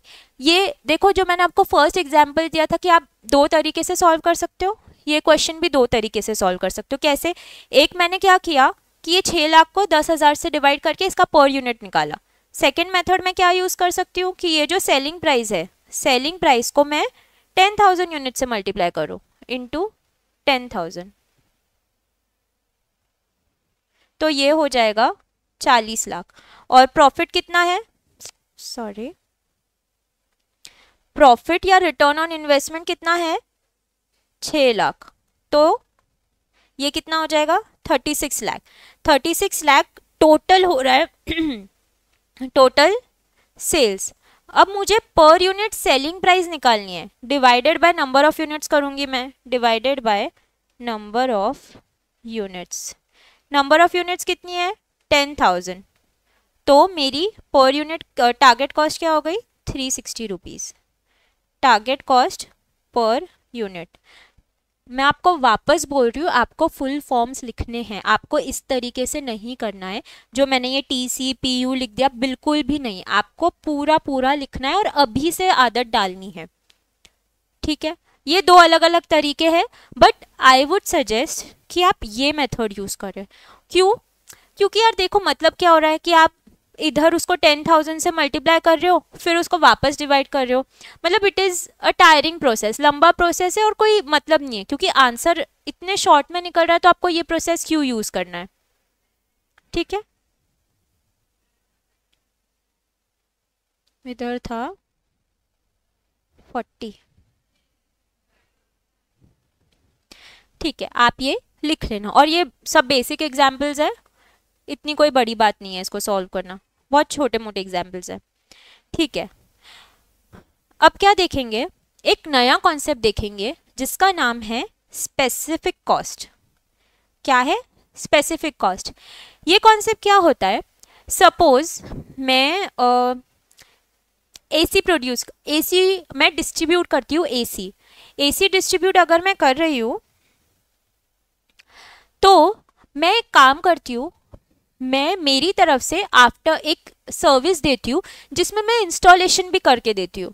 तो अगर मैं AC 30,000 का मैं AC बेच रही हूँ, तो मेरी तरफ से लोगों को कॉम्प्लीमेंट्री सर्विस है कि मैं आपको जो इंस्टॉलेशन कॉस्ट लगता है वो मैं बेयर करूँगी। और वहीं पर एक दूसरा इंसान है, सपोज राम है, राम भी सेम चीज़ करता है कि वो AC सेल करता है, बट वो ये करता है कि जो इंस्टॉलेशन चार्जेस है वो अलग से चार्ज करता है लोगों से। तो मुझे एक बात बताओ, राम जब उसकी कॉस्ट निकालेगा, क्या वो अलग से इंस्टॉलेशन चार्जेस के पे करेगा, वो चार्ज करेगा उसमें कॉस्ट में? जैसे मुझे अगर मेरी कॉस्ट निकालनी है, सपोज मैंने आपको बताया कि मैं 30,000 में AC बेच रही हूँ, प्लस मेरे लिए क्या होगा स्पेसिफिक कॉस्ट रहेगी। एक स्पेसिफिक कॉस्ट क्या हुई है ये मेरी, कि मैं उनको ये जो कॉम्प्लीमेंट्री सर्विस है 2,000 रुपये इंस्टॉलेशन चार्जेस है ये भी लगते हैं मुझे, तो मेरे लिए 32,000 हो गई। अब यहीं पे राम है, राम सिर्फ 30,000 का AC बेच रहा है, क्या ये स्पेसिफिक कॉस्ट उसको लगेगी? उसको जो 2,000 एक्स्ट्रा कॉम्प्लीमेंट्री सर्विस मैं अकेली प्रोवाइड कर रही हूँ उसको लगेगी?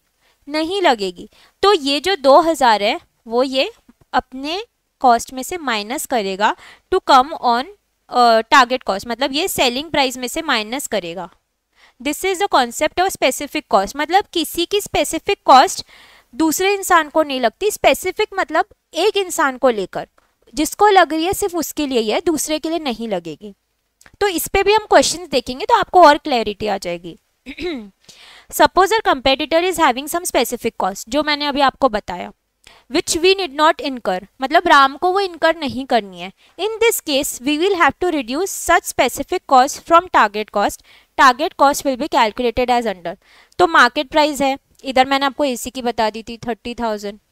Specific cost incurred by the competitor, मुझे जो 2,000 रुपये लगी थी एक्स्ट्रा कॉस्ट, ये मैं माइनस करूंगी। ऐसे में क्या अचीव करूंगी, टारगेट सेलिंग प्राइस कितनी हो गई 28,000। डिजायर्ड प्रॉफिट मैं इसमें ऐड कर दूंगी, जो भी मेरा डिजायर्ड प्रॉफिट है, और फिर ये जो आएगी वो मेरी टारगेट कॉस्ट रहेंगी। ये किसके पॉइंट ऑफ व्यू से है, ये राम के पॉइंट ऑफ व्यू से है, क्योंकि मैं वो कॉम्प्लीमेंट्री सर्विस दे रही थी 2,000 रुपये की, राम वो नहीं दे रहा है, तो राम वो माइनस करेगा खुद के सेलिंग प्राइस में से to come at the total target cost. ठीक है। अब इसके ऊपर हम एक एग्जाम्पल देख लेते हैं। सपोज इन एग्जाम्पल फॉर क्या है, तारा वाला, ठीक है। A competitor is having specific expense of 50,000 per annum which we need not incur, calculate the revise target price. अब मुझे बताओ आप टारगेट प्राइस कैसे निकालोगे। इसमें क्या हो रहा है, फिर अभी हम यही फॉर्मूला पूरा इधर यूज करेंगे, तो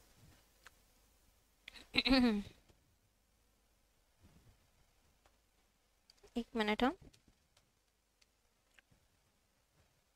हाँ, तो मार्केट प्राइस क्या है, मार्केट प्राइस क्या है, मार्केट प्राइस क्या हो रही है, मतलब सेलिंग प्राइस हो गई 400, या 40 लाख भी ले सकते हैं, या इधर एक 40 लाख का भी बना लेते हैं, ये पर यूनिट है और ये टोटल है, ठीक है। माइनस स्पेसिफिक कॉस्ट, तो अब ये हमको टोटल में दिया तो 50,000, इसमें से 50,000 माइनस कर लो, तो हमको क्या आएगी, target selling price. Target selling price क्या हो गई, 40 लाख माइनस 50,000, क्या हो रहा है हमारा। पहली बात, एक सेकेंड, मार्केट प्राइस आपकी कैसे आ रही है, आप ये कर सकते हो, मार्केट प्राइस आपकी फिक्स कॉस्ट और वेरिएबल कॉस्ट मिला के आ रही है पहली बात, तो आप ये करो प्रेजेंटेशन पॉइंट ऑफ व्यू से कि जो मेरी वेरिएबल कॉस्ट है, वेरिएबल कॉस्ट कितनी हो रही है 40 lakh rupees plus fixed cost कितनी हो रही है, ऊपर कितनी थी आपकी,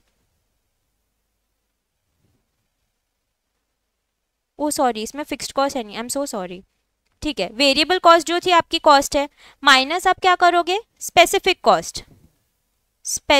कॉस्ट कितनी है, स्पेसिफिक कॉस्ट 50,000, तो आपकी ये जो हो जाएगी, ये कितनी हो जाएगी सेलिंग प्राइस 39.5 लाख। अब आप इसमें से क्या करोगे, आप आपका डिजायर्ड प्रॉफिट माइनस करोगे। डिजायर्ड प्रॉफिट कितना था आपका, डिजायर्ड प्रॉफिट था 6 लाख, ये देखो आपने निकाला था इधर 6 लाख, तो आप 6 लाख माइनस करोगे तो आपका जो आएगा that will be target cost. Target cost कितनी आएंगी 33.5 लाख, ये आपकी टारगेट कॉस्ट हो जाएगी। तो आपने वेरिएबल कॉस्ट लिया, क्योंकि इधर फिक्स्ड कॉस्ट नहीं थी तो हमने वेरिएबल को टोटल कॉस्ट पकड़ी या मार्केट प्राइस पकड़ ली, तो इसको मार्केट प्राइस पकड़ा, उसमें से हमने क्या माइनस किया, हमने माइनस किया स्पेसिफिक कॉस्ट, जिससे हमारी क्या ही ये आई सेलिंग प्राइस में से हमने डिजायर्ड प्रॉफिट माइनस किया, जिससे हमको मिल गई टारगेट कॉस्ट। ठीक है, आप ये लिख लो एक बार।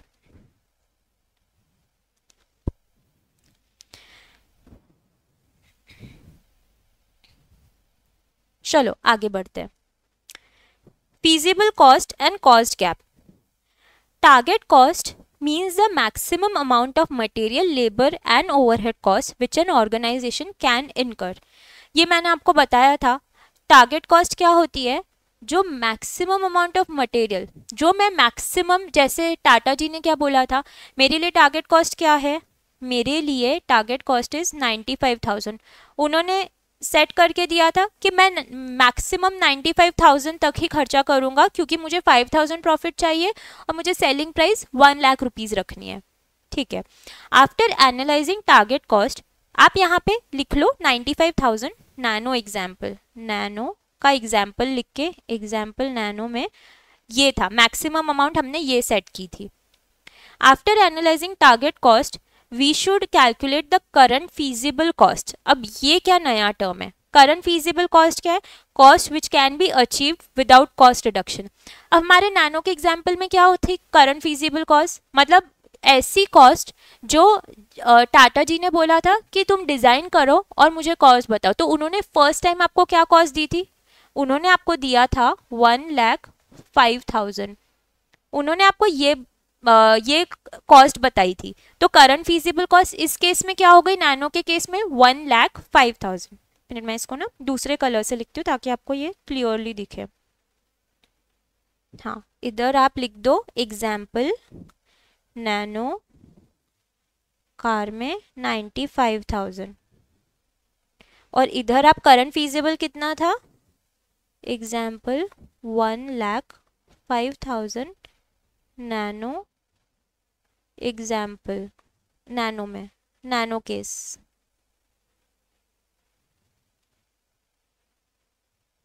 ठीक है, विच is the cost of material, labor and overhead according to current features and quality which has been suggested by designer and production। वो हमारे डिजाइनर और प्रोडक्शन हेड ने हमको सजेस्ट करके ये रेट निकाल के दिया था, ये कॉस्ट निकाल के दी थी। ठीक है, तो करंट फीजिबल कॉस्ट क्या हो गई, जो टारगेट कॉस्ट है, current feasible cost minus target cost क्या हो गया हमारा, कॉस्ट गैप। मैंने आपको कॉस्ट गैप का कॉन्सेप्ट बताया था कि करंट फीजिबल कॉस्ट मतलब सबसे पहले 1,05,000 माइनस जो टारगेट है 95,000, तो ये क्या आ रहा है हमारा, ये हमारा कॉस्ट गैप आ रहा है और ये गैप को हमको क्या करना है, टारगेट हमारा रहता है ये कॉस्ट गैप को जीरो करने का। ठीक है, the aim should be to reduce the current feasible cost up to target cost by using techniques like value engineering, Kaizen costing, JIT system etc. सी अब हमने वैल्यू एनालिसिस, वैल्यू इंजीनियरिंग और kaizen costing तो देख ली, JIT का जो concept है वो हम आगे देखेंगे, बट बेसिकली वो भी एक सिस्टम ही है टू रिड्यूस द कॉस्ट और क्वालिटी मेंटेन करते हुए। ठीक है, तो cost gap is nil when CFC is equals to total cost. CFC is current feasible cost is equal to total cost, मतलब current feasible cost minus target cost अगर zero हो गया तो कॉस्ट गैप जीरो रहेगा। ठीक है, steps in target costing,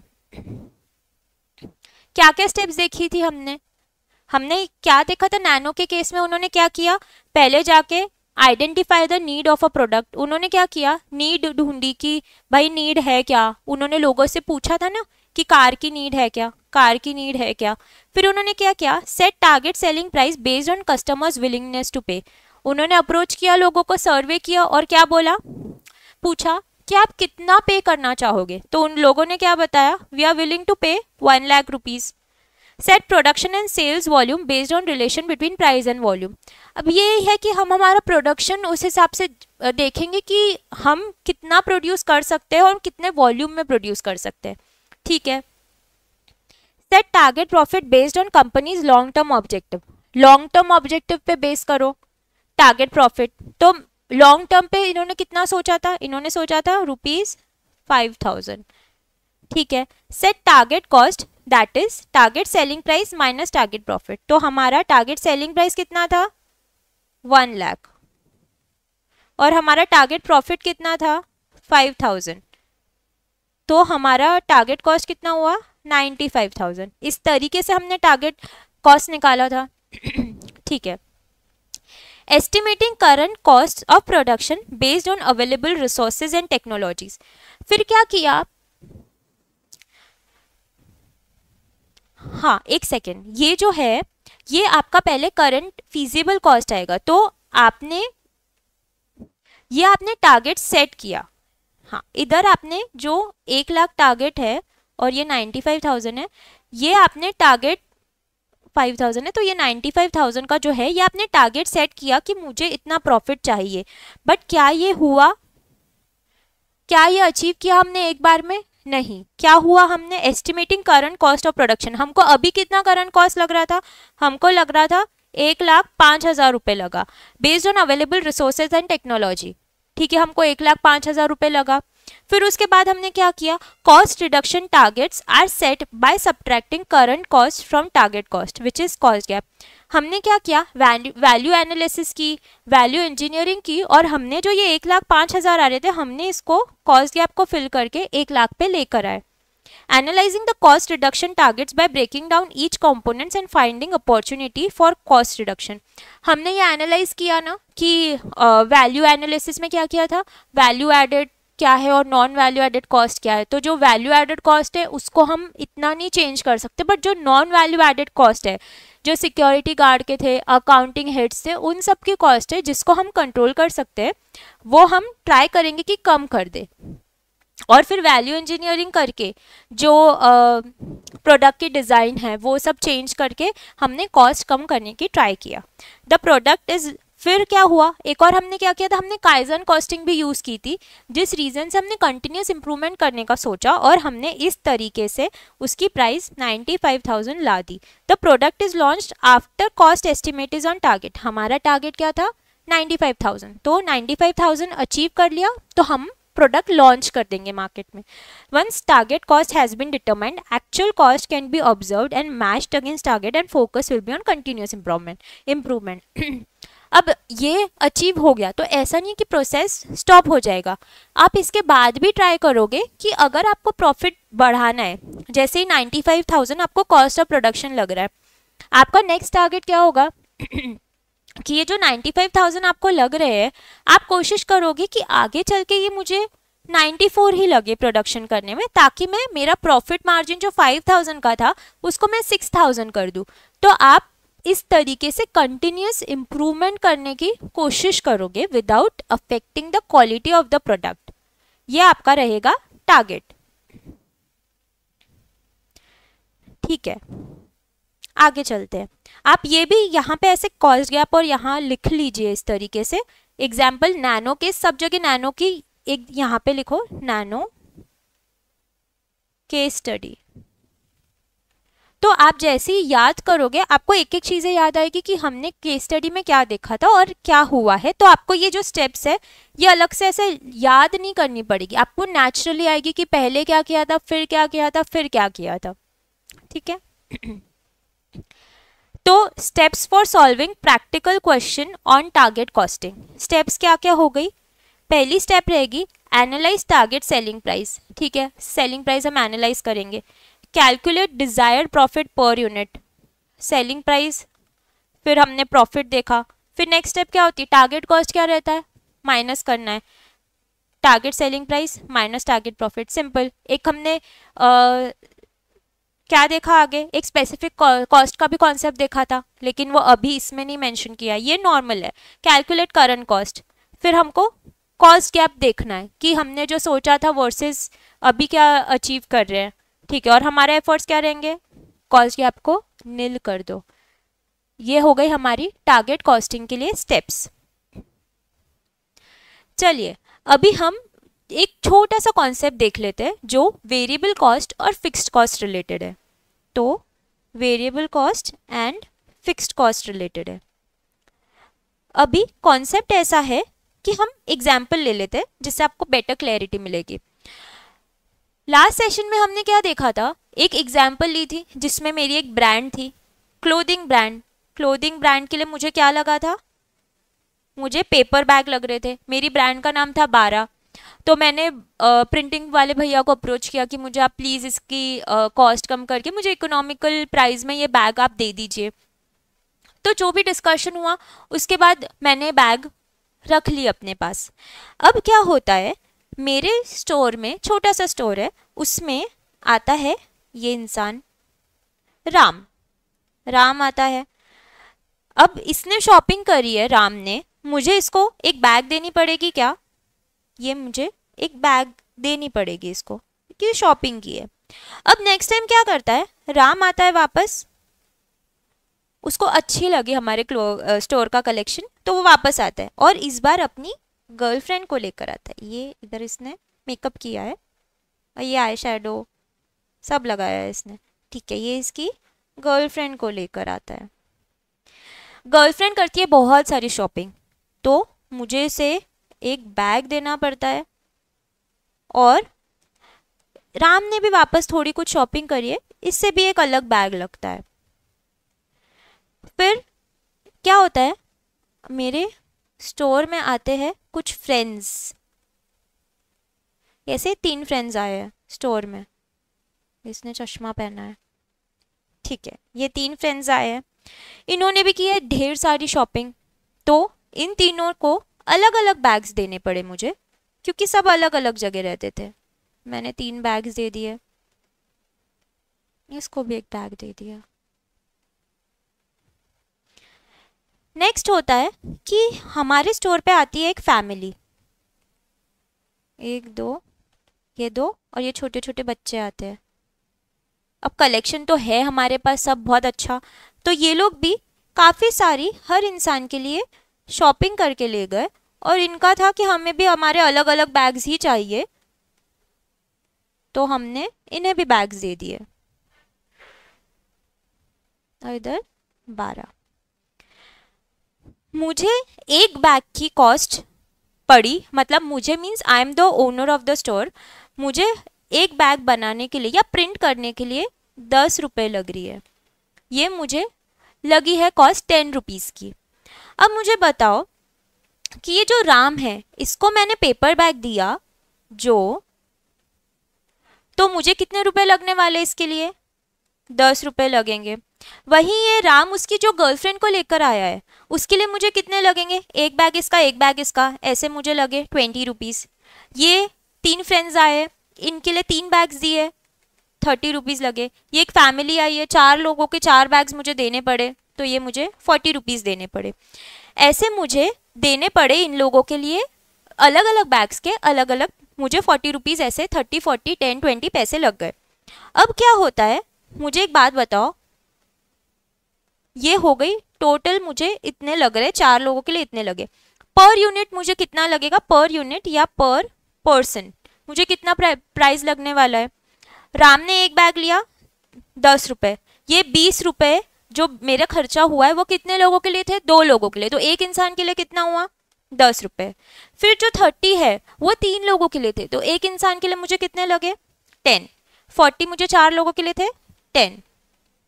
ऐसे मुझे एक बैग का प्राइस जो मुझे एक इंसान को देना है वो कितना 10 10 10 10। अब एक बात मुझे बताओ, ये अगर वेरिएबल कॉस्ट है, इसमें हमको 2 चीज़ें दिख रही, अगर आप ध्यान से देखोगे कि एक जो एलिमेंट है वो है फिक्स्ड, जो 10 रुपये मुझे लग ही रहे हैं, और दूसरा एलिमेंट क्या है, वेरिएबल। तो इसमें से मुझे बताओ फिक्स्ड एलिमेंट ये हो गया, तो वेरिएबल एलिमेंट कौन सा है, ये टोटल वाला वेरिएबल एलिमेंट हो गया कि एक इंसान आ रहा है, एक बैग देना है 10, 2 आ रहे हैं, दोनों को बैग्स देनी है, मेरे लिए कितना हो रहा है, मेरे लिए खर्चा 20 हो रहा है, सामने वाले को एक ही बैग जा रहा है, बट मेरे लिए कितना हो रहा है, 2 लोग आ रहे हैं, तो 20, खर्चा मल्टीप्लाई होते जा रहा है, बढ़ते जा रहा है। तो मैं अगर बात करूँ फिक्स्ड और वेरिएबल इसके फैक्टर्स की, तो इसमें का फिक्स्ड कौन सा पोर्शन हो गया, फिक्स्ड पोर्शन ये होगा, ये वाला जो पर यूनिट लग रहा है मुझे, तो ये पर यूनिट वाला पोर्शन जो है पार्ट है वो फिक्स्ड है, और वेरिएबल कंपोनेंट कौन सा हो गया, जो टोटल में लग रहा है, ये टोटल का वेरिएबल हो गया, ठीक है। अब ये हमने देख लिया वेरिएबल कॉस्ट के लिए। अब हम बात करेंगे फिक्स्ड की। फिक्स्ड कॉस्ट के लिए क्या होता है कि मेरे स्टोर में 4 एम्प्लॉयज़ काम करते हैं, 4 एम्प्लॉयज़, या मेरे पास 4 लोगों का स्टाफ है, छोटा सा स्टोर है, तो मुझे हर इंसान को 15,000 सैलरी देनी पड़ती है। तो अगर मेरे स्टोर में कभी एक भी कस्टमर नहीं आए फिर भी मुझे क्या ये 15,000 सैलरी देनी पड़ेगी पर पर्सन। टोटल कितनी हो रही है ये 60,000। तो क्या ये 60,000 मुझे देना पड़ेगा अगर कोई भी नहीं आया तो? यस, देना पड़ेगा। तो ये हम अगर देखते हैं जनवरी, फरवरी, मार्च और अप्रैल। तो मुझे 60,000 रुपीज़ जो स्टाफ को देना है वो तो लगने ही वाले हैं। ये मैंने चारों महीने के लिए लिख दिया कि मेरा कुछ भी अगर रेवेन्यू नहीं भी हुआ तो this is going to be my expense, ये मेरा एक्सपेंस रहने ही वाला है। ठीक है, अब होता ये है कि जनवरी मंथ में कस्टमर्स आते हैं, कितने नंबर ऑफ कस्टमर्स कितने हो गए, 1000 आए सपोज, फेब्रुवरी में 2000। अब मार्च में थोड़ी गर्मी रहती है तो लोगों ने प्रेफर नहीं किया कि हम शॉपिंग करें, एंड ऑल्सो एग्जाम्स भी होती है बच्चों की, तो अवॉइड किया। फिर अप्रैल में वेकेशन रहते हैं तो हमारे पास 4000 कस्टमर्स आए। अब मुझे बताओ पर यूनिट निकालना है तो कैसे निकालेंगे, पर यूनिट या पर customer for the month of January हमको निकालनी है फिक्स्ड कॉस्ट, तो कैसे निकालेंगे, डिवाइड करेंगे। इसके लिए कितना, जनवरी मंथ में हो गया 60, फेब्रुवरी मंथ में हो गया 30, मार्च में कितना हो गया 60,000 डिवाइडेड बाय 500 120, और अप्रैल में 60,000 डिवाइडेड बाय 4,000 15 रुपये। ये हमारी पर यूनिट फिक्स्ड कॉस्ट हो गई। अब इसको अगर मैं सिमिलरली एनालाइज करती हूँ कि इसमें फिक्स्ड कंपोनेंट कौन सा है,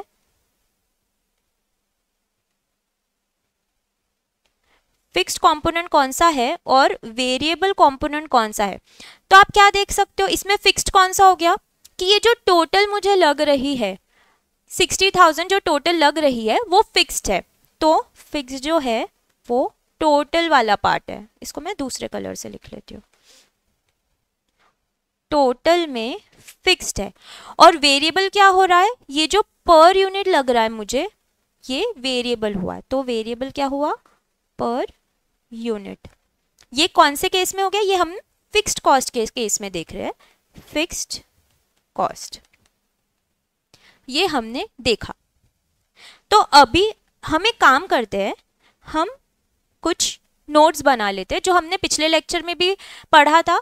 आई होप आपने अभी तक एक रजिस्टर बना लिया होगा जिसमें आप जो भी आपको लग रहा है कि मुझे पॉइंट्स लिखने चाहिए आप वो नोट डाउन कर रहे हैं। एंड ऑल्सो हमने कुछ क्वेश्चंस देखे थे थोड़े जो बेसिक आपके कॉन्सेप्ट्स क्लियर करने के लिए थे, वो भी आपने नोट डाउन किए हैं।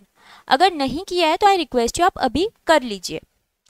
और एंड ऑल्सो हम अभी थोड़ी नोट्स लिख लेते हैं ताकि आप जो रजिस्टर में अगर जब भी रजिस्टर खोलोगे तो आपके क्विक रिवीजन वहीं से हो जाएगी। वैसे तो मैंने नोट्स में सब कुछ लिख के दिया है, बट ये एक ब्रीफ समरी के लिए आपके पास नोट्स रहनी चाहिए। तो आप लिखना शुरू करिए नोट्स। सबसे पहले हम क्या लिखेंगे, हम लिखेंगे ट्रेडिशनल कॉस्टिंग सिस्टम।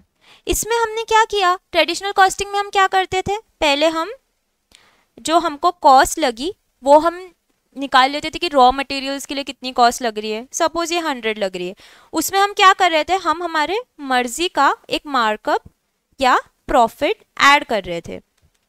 सपोज @10% ये हमने ऐड कर लिया। इससे हमको क्या आ रही थी, हमें मिल रही थी सेलिंग प्राइस। ऐसे हमें सेलिंग प्राइस मिल गई। ये हम ट्रेडिशनल सिस्टम में करते थे।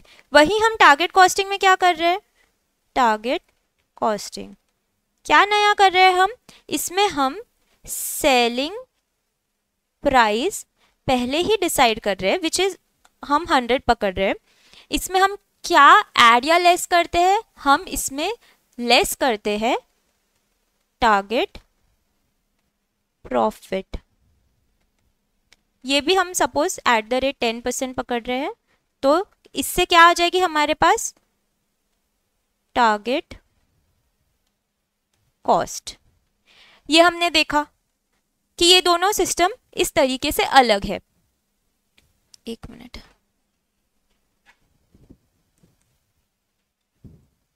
ठीक है, नेक्स्ट पॉइंट देखते हैं हम लोग। नेक्स्ट हमने ये देखा स्पेसिफिक कॉस्ट का कॉन्सेप्ट। क्या, स्पेसिफिक कॉस्ट, ये कॉन्सेप्ट देखा। स्पेसिफिक कॉस्ट में हम लोग क्या कर रहे थे, स्पेसिफिक कॉस्ट में एग्जाम्पल मैंने दिया था कि मैं एसी डिस्ट्रीब्यूटर हूँ और मैं कॉम्प्लीमेंट्री सर्विस प्रोवाइड कर रही हूँ, क्या, इंस्टॉलेशन की, जिसका मुझे 2000 रुपीज़ लग रहा है। वहीं कोई दूसरा पर्सन है, राम है सपोज, वो ये कॉम्प्लीमेंट्री सर्विस नहीं प्रोवाइड कर रहा है, तो उसके लिए रेट क्या हो गया, मार्केट प्राइस क्या हो गया, उसके लिए हुआ जो 30,000 AC का प्राइस है वर्सेस जो इंस्टॉलेशन प्राइस है उसको वो क्या करना पड़ेगा, लेस करना पड़ेगा। तो यहाँ पे हम लिखेंगे मार्केट प्राइस। ये किसके लिए कैलकुलेट कर रहे हैं हम, राम के लिए कैलकुलेट कर रहे हैं। सपोज 100 पकड़ लेते हैं, उसको क्या करना पड़ेगा, जो इंस्टॉलेशन का स्पेसिफिक चार्ज है जो मुझे लग रहा है वो राम को नहीं लगने वाले क्योंकि वो सर्विस नहीं प्रोवाइड कर रहा है, तो वो ये कॉस्ट लेस करेगा, लेस स्पेसिफिक कॉस्ट। कितनी, सपोज 80 रुपीज हो गया। तो इससे राम को क्या मिल जाएगा, इससे राम को आएगा target selling price, target selling price कितनी हो रही है, ये 20 रुपीज। ठीक है, इसमें क्या करेंगे, इसको ना मैं 80 की जगह सॉरी इसको मैं 20 कर देती हूँ क्योंकि ये 20 रुपए की सेलिंग प्राइस आ रही है, पूरेगा भी नहीं। ठीक है, तो यहाँ मैं 80 कर देती हूँ, ये 80 हो जाएगा, 80। ठीक है, अब ये टारगेट सेलिंग प्राइस में से मैं टारगेट कॉस्ट निकाल सकती हूँ कैसे, सेम प्रोसेस, ये जो माइनस टारगेट प्रॉफिट किया है इसमें से क्या माइनस करना है हमको, टारगेट प्रॉफिट, और फिर क्या लेस करना है, सपोज 10% है 8 रुपए, और इससे क्या आ जाएगा, टारगेट कॉस्ट, ये आ जाएगी मेरी 72 रुपीज की, इस तरीके से। तो मेरा सिर्फ डिफरेंस ये हुआ कि मैंने स्पेसिफिक कॉस्ट को लेस किया है। ठीक है, आप साथ साथ में लिखते जाओ क्योंकि हमने कॉन्सेप्ट्स पूरे देखे, और अगर आपको लग रहा है कि मेरी स्पीड ज़्यादा हो रही है लिखने की तो आप ये स्क्रीन को पॉज कर लीजिए और आप लिखते जाइए, आपके नोट्स बना लीजिए। ठीक है, अब मैं आगे बढ़ती हूँ। आज हमने क्या देखा, आज हमने जो कॉन्सेप्ट देखा उसके लिए हम एक टेबल बना के लिख लेते हैं। टेबल में क्या लिखेंगे, इधर आप लिख लो वेरिएबल कॉस्ट और एक फिक्स्ड कॉस्ट, और यहाँ ऊपर लिख सकते हैं हम वेरिएबल कि इसमें क्या क्या कंपोनेंट्स है और एक फिक्स्ड कंपोनेंट है। तो वेरिएबल कॉस्ट के लिए हमने क्या देखा था कि कौन सा कंपोनेंट फिक्स्ड है और कौन सा वेरिएबल है। फिक्स्ड कंपोनेंट कौन सा हो रहा था, फिक्स्ड कंपोनेंट टोटल था कि पर यूनिट था, पर यूनिट फिक्स था कि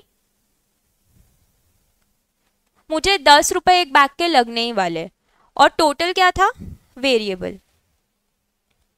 वहीं हम फिक्स्ड कॉस्ट की बात करें, फिक्स्ड कॉस्ट में हमने क्या एग्जांपल देखा, एम्प्लॉयज वाला एग्जांपल देखा कि 60,000 तो मेरे जाने ही वाले, तो जो टोटल में 60,000 है वो फिक्स्ड है, तो इसमें फिक्स्ड कॉस्ट में फिक्स्ड पोर्शन हो जाएगा टोटल वाला, और ये पोर्शन हो जाएगा वेरिएबल जो है वो पर यूनिट वेरिएबल हो जाएगा। आप इस तरीके से एक टेबल बना के ये लिख लो, ये आपका कॉन्सेप्ट क्लियरिंग पॉइंट है, हम आगे एग्जाम्पल्स में ये काम आने वाला है आपको।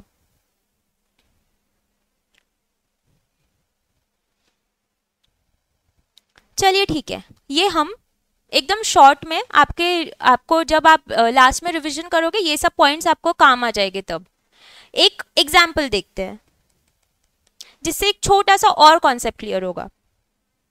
It is related to fixed cost. तो एग्जाम्पल में ये है कि fixed cost for the fixed cost per unit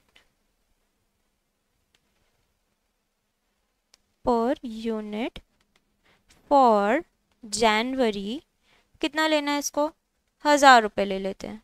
ठीक है, वहीं number of customers in Jan कितने लेते हैं, 100 ले लेते हैं। वही number of customers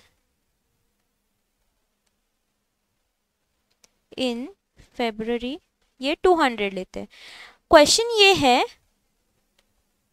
calculate the fixed cost for फरवरी।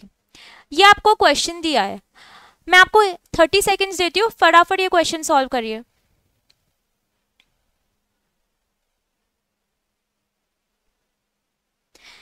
चलिए इसका सॉल्यूशन मैं आपको बताती हूँ। क्या आपने ये किया कि फिक्स्ड कॉस्ट फॉर फरवरी, जो fix cost number of customers थे 200 इनटू ये जो पर यूनिट फिक्स कॉस्ट दी थी 1000, तो ये 2 लाख। क्या आपने ये किया?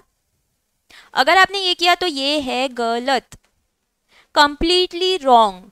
एक कॉन्सेप्ट ये है कि जिस महीने का फिक्स कॉस्ट दिया है, तो अगर आपको जनवरी के लिए फिक्स कॉस्ट पर यूनिट दिया है तो आपको उसको कैलकुलेट करने के लिए जनवरी के ही नंबर ऑफ कस्टमर्स या यूनिट से मल्टीप्लाई करना पड़ेगा, क्योंकि आपको फिक्स कॉस्ट तो मुझे जनवरी में ही इनकर हो गई, ये जो कैलकुलेशन है ये जनवरी का है, तो मैं कैसे उसको फरवरी से मल्टीप्लाई करूंगी? फरवरी में कितने भी कस्टमर्स हो, मुझे पे तो फिक्स कॉस्ट करनी ही पड़ेगी ना। तो कैलकुलेट करने के लिए मुझे सेम मंथ के डेटा से मल्टीप्लाई या डिवाइड करना पड़ेगा। तो एक नोट हम लास्ट में लिख लेंगे, बट इसका सही आंसर क्या है? फिक्स कॉस्ट क्या रहेगी हमारी, जो 100 है number of customers in January into 1000 जो फिक्स कॉस्ट पर यूनिट है, तो इसका आंसर होगा 1 लाख रुपीज। यही अगर ये लोग मार्च के लिए भी पूछते तो सेम आंसर रहता, मार्च अप्रैल मई जून सबके लिए सेम आंसर रहता।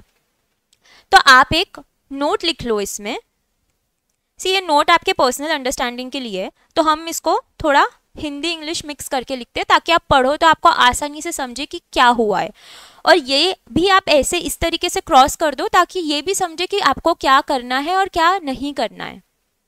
ठीक है, नोट ये लिखते हैं हम कि जिस मंथ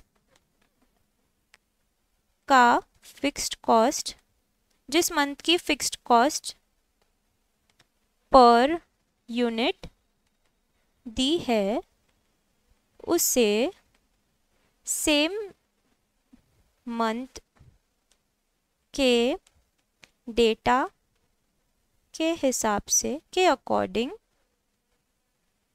कैलकुलेट करेंगे।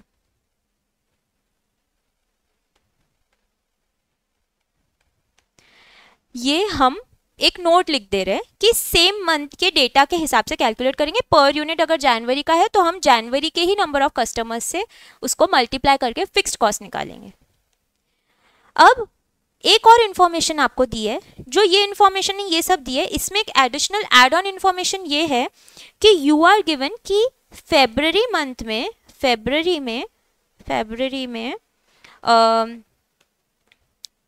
हाँ ऐसे से fixed cost of ₹25,000 has been incurred in the month of Feb। ये आपको एक्स्ट्रा इंफॉर्मेशन दी है। अब आपको फिक्स कॉस्ट निकालनी है तो आप कैसे निकालोगे मुझे बताओ? क्या आप ये करोगे कि जो फिक्स कॉस्ट सॉल्यूशन में जो फिक्स कॉस्ट मैंने अभी निकाली है 1 लाख, मतलब फिक्स कॉस्ट जो 1 लाख है प्लस जो अभी मुझे एक्स्ट्रा इनकर हो रही है, क्या आप ऐसे निकालोगे? जी, हम ये ऐसे ही निकालेंगे। हमको जनवरी के डेटा का जो दिया है वो प्लस जो एक्स्ट्रा इनकर करी है, हमें वो दोनों ऐड करके ये टोटल फिक्स्ड कॉस्ट होगी। तो ये मार्च के लिए भी रहेगी, अप्रैल के लिए भी रहेगी।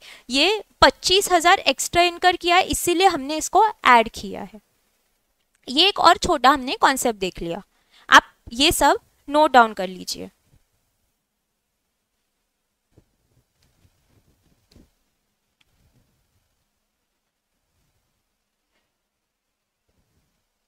चलिए आगे बढ़ते हैं।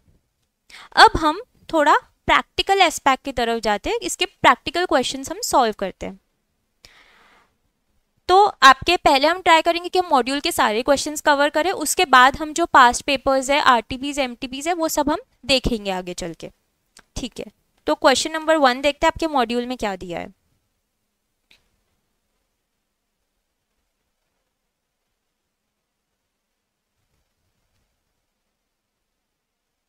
इधर है, हाँ।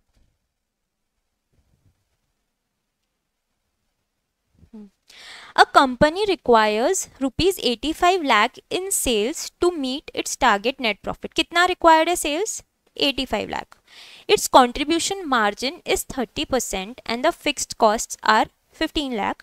What is the target net profit? क्या क्या डेटा दिया है? सेल्स दिया है, कंट्रीब्यूशन मार्जिन दिया है। कंट्रीब्यूशन मार्जिन आपको याद है, आप लोगों ने इंटर में पढ़ा था।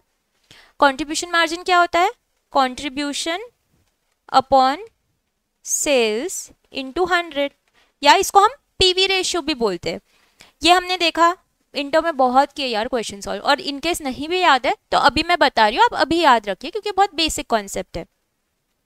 ठीक है, ये इसका इंफॉर्मेशन क्या दिया है कि ये 30% है and fixed cost are 15 lakh. What is the target net profit? Target net profit, see ये टारगेट कॉस्टिंग का क्वेश्चन है, डजंट मीन कि आपको हर क्वेश्चन में टारगेट कॉस्ट ही पूछेंगे। वो लोग हर तरीके से क्वेश्चन को तोड़ मरोड़ के चीजें पूछ सकते हैं, बट आपके बेसिक कॉन्सेप्ट सेम है, हर चीज वही अप्लाई करती है। तो अब मुझे बताओ, जो अभी तक आपको नॉलेज पता है या चीजें पता है, उस हिसाब से आपको एक बेसिक फॉर्मूला पता है। ये फॉर्मेट है आपका, जो सेल्स माइनस वेरिएबल कॉस्ट, ये क्या आता है? Contribution. Contribution minus what? Fixed cost. ये क्या आता है?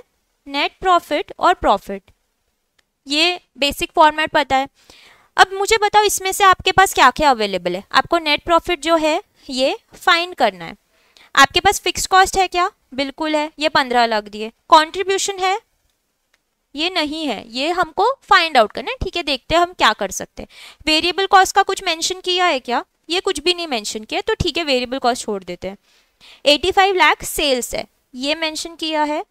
बिल्कुल है। अब मुझे बताओ जो हमें डेटा दिया है और ये फॉर्मूला के बेसिस पे क्या हम कंट्रीब्यूशन निकाल सकते हैं? बिल्कुल निकाल सकते हैं। कंट्रीब्यूशन कितना रहेगा? सेल्स अगर 85 लाख है, 85 लाख का 30%, ये हमारा हो जाएगा कंट्रीब्यूशन। अगर ये कंट्रीब्यूशन है, ये फिक्स्ड कॉस्ट है, तो क्या हम नेट प्रॉफिट निकाल सकते हैं? यस। 15 लाख माइनस कर दो, आपका आ रहा है 10,50,000 which is this. Answer match हो रहा है। बहुत इजी क्वेश्चन है। आपको सिर्फ क्या करना था, आपको जो ऑलरेडी पता है वही चीजें अप्लाई की है। अभी मैं कुछ नया नहीं बता रही हूँ, ये सब आपने इंटर में भी पढ़ा है, बस उसका एग्जीक्यूशन है। चलो इसको हम अच्छे से प्रेजेंटेशन हमको एग्जाम में कैसे करना है वो देखते हैं। ये जो क्वेश्चन है ये आपको एमसीक्यू में आ सकते हैं। मतलब जो फर्स्ट मैंने आपको बताया था ना, सेक्शन ए में जो फर्स्ट पार्ट होता है कंपलसरी 2 मार्क का क्वेश्चन, उसमें ऐसे टाइप के छोटे छोटे क्वेश्चंस आपको पूछ सकते हैं जो आप कैलकुलेटर पे भी कर सकते हो कैलकुलेट। तो आप यहां मेंशन कर लो कि can be asked in MCQ. ठीक है, ये सब मैं हटा देती हूँ। और आपको प्रेजेंटेशन कैसे करना है चलो देखते हैं। तो आपको अगर लग रहा है कि वापस समझना है तो आप एक बार समझ लीजिए फिर लिखिए, नहीं तो आप साथ साथ में भी आप ये लिख सकते हो। ठीक है, क्वेश्चन नंबर 1।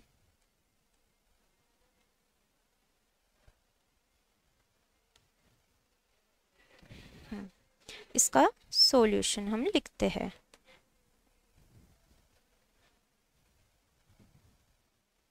कंट्रीब्यूशन क्या है हमारा? कंट्रीब्यूशन कैसे निकाला था हमने? कंट्रीब्यूशन इज कंट्रीब्यूशन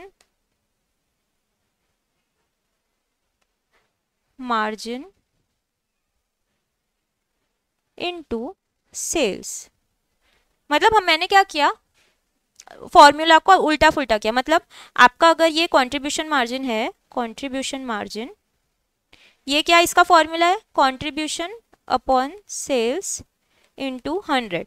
तो मैंने ये सेल्स को इधर लेके गई अगर मैं, और 100 को भी ले गई, तो ये कंट्रीब्यूशन मैं कैलकुलेट कर रही हूँ। ये मैंने फॉर्मूला को थोड़ा सा चेंज किया। ठीक है, तो हमारा कंट्रीब्यूशन कितना आ रहा है? कंट्रीब्यूशन मार्जिन अगर 30% है और सेल्स कितना है 85 लाख, 85 लाख का 30%, तो ये अभी मेरा फिगर आ रहा था 25.5 लाख। ये मेरा कंट्रीब्यूशन हो गया। और क्या दिया है मुझे? हाँ, मुझे निकालना net profit. Profit is equals to contribution minus what? Fixed cost. Contribution अगर 25.5 लाख है और फिक्स कॉस्ट मुझे कितनी दी है 15 लाख, तो मेरा प्रॉफिट हुआ 10.5 लाख रुपीस। सी मैं आपको एक बात बोल रही हूँ, मैं चाहती तो मैं ये फिक्स्ड कॉस्ट को FC लिख सकती थी और मैं प्रॉफिट की जगह NP लिख सकती थी, मैं सब टाइप के शॉर्टकट्स यूज़ कर सकती थी, बट मुझे ये नहीं करना है। मुझे एग्ज़ाम के हिसाब से मुझे अभी से आदत होनी चाहिए कि मैं फुल फॉर्म्स लिखूं, क्योंकि एग्ज़ाम में प्रेजेंटेशन को भी बहुत इंपॉर्टेंस दिया गया है और आप अभी फाइनल में हो। इट इज़ एक्सपेक्टेड कि आप सब कुछ बेस्ट तरीके से करो। तो अभी तक आपने इंटर में जो किया विच इज़ फाइन, और आपको रियलाइज़ भी नहीं हुआ होगा कि आपके इस रीज़न से मार्क्स कटे हैं, बट आपको फुल फॉर्म्स ही यूज़ करने हैं एग्जाम में। कभी हो सकता है कि मैं भी शॉर्ट फॉर्म्स यूज़ करूं, बट आपको आपकी राइटिंग प्रैक्टिस में फुल फॉर्म्स ही यूज़ करने हैं ताकि आपको वो आदत लग जाए अभी से। ठीक है, ये हो गया हमारा फर्स्ट क्वेश्चन का आंसर। मैं एक बार आपको फुल स्क्रीन कर देती हूँ ताकि आपको अगर ये नोट डाउन करना है तो आप जल्दी से नोट डाउन कर सकते हैं।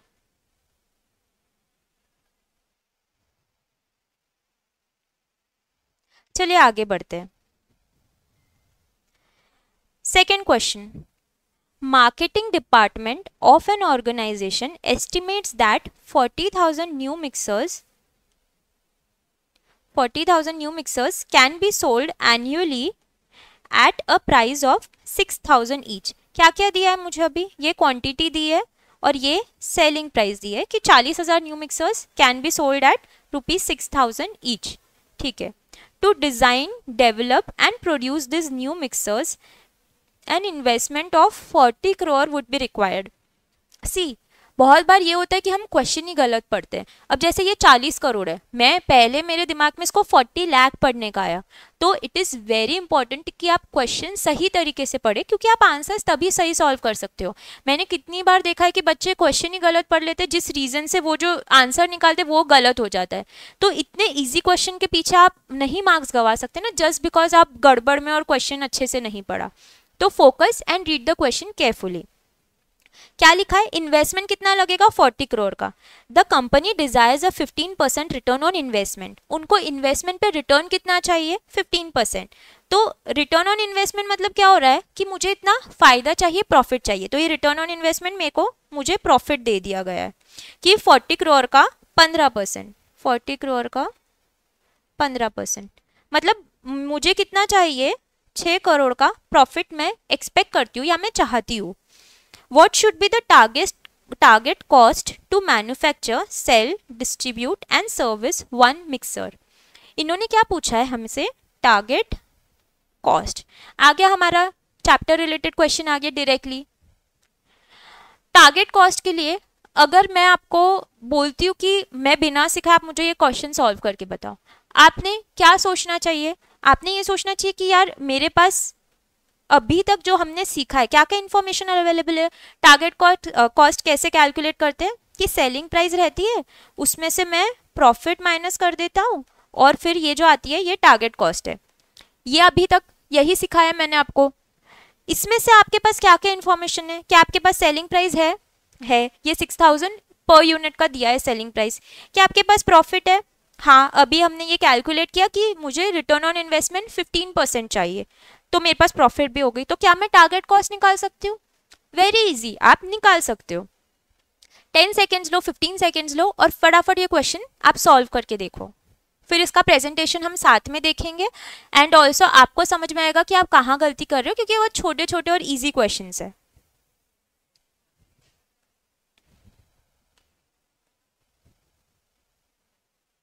चलिए सॉल्व करते हैं। Question number 2।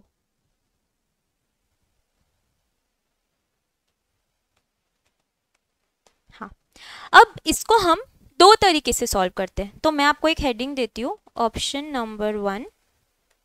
इस तरीके से सॉल्व कर सकते हैं कि मेरे पास सेलिंग प्राइस दी है, सेलिंग प्राइस ये कितनी दी है मुझे?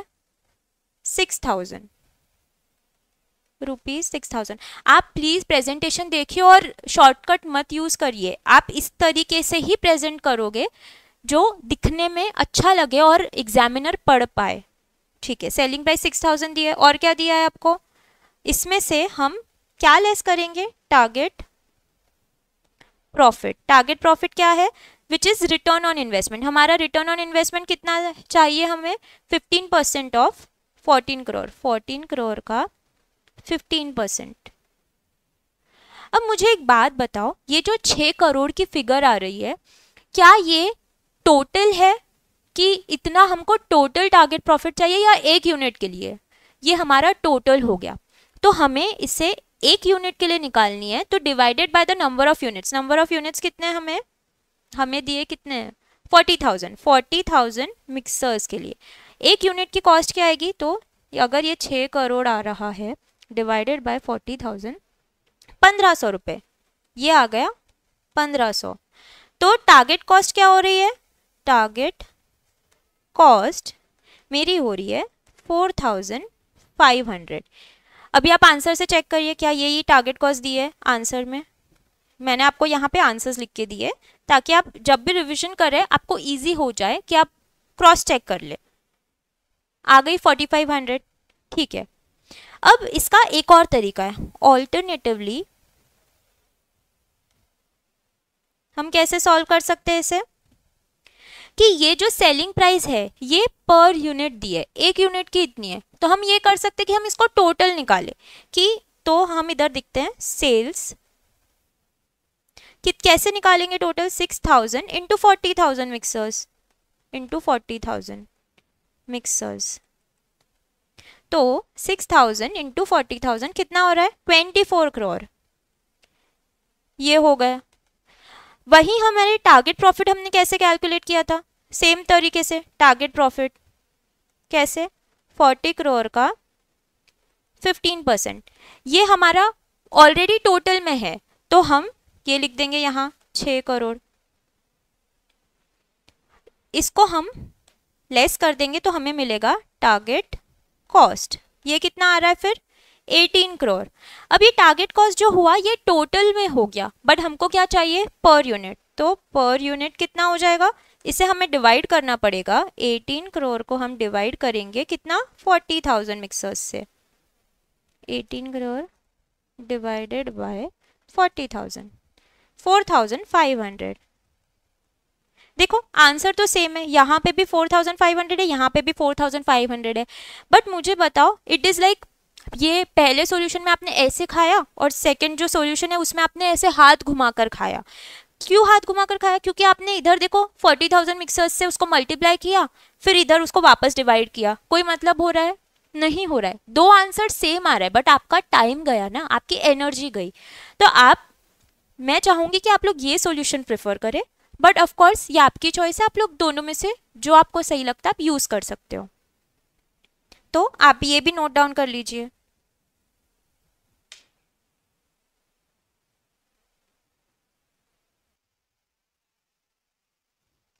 चलिए आगे बढ़ते हैं। Question number 3। देखिए ये क्वेश्चन जो है ये आपका ब्रेक इवन एनालिसिस और मार्जिनल कॉस्टिंग पे, तो ये हम आगे देखेंगे। अभी हमने ये कॉन्सेप्ट नहीं देखे, दो आपको इंटर में ये कॉन्सेप्ट्स थे थोड़े से, लेकिन क्योंकि हम हर चीज़ बेस से शुरू कर रहे हैं, स्टार्टिंग से शुरू कर रहे हैं, इसलिए ये हम बाद में देखेंगे। तो यहाँ मैं लिख देती हूँ कि लेटर चैप्टर नंबर 3 जब अब हम पढ़ेंगे, चैप्टर नंबर 3 नहीं, जब हम मार्जिनल कॉस्टिंग करेंगे तब हम ये देख लेंगे। अभी क्वेश्चन नंबर 4 देखते हैं। Desktop company manufactures and sells 7500 units of product. कितना क्वांटिटी कितनी दे दी उन्होंने? 7500 units. The full cost per unit is 100। ये है कॉस्ट, ये आपको सेलिंग प्राइस नहीं दिए, ये क्या दिए? कॉस्ट। अगेन मैं आपको बोल रही हूँ आपको क्वेश्चन बहुत अच्छे से पढ़ना है। 100 रुपीज दिए, कॉस्ट दी है। The company has fixed its price so as to earn a 20% return on investment of 9 lakh। तो उनको प्रॉफिट कितना चाहिए, उनको रिटर्न कितना चाहिए? 9 लाख का 20%, 9 लाख का 20% कितना हो रहा है? 1,80,000। ये उनकी चाहत है कि हमें इतना रिटर्न ऑन इन्वेस्टमेंट मिले।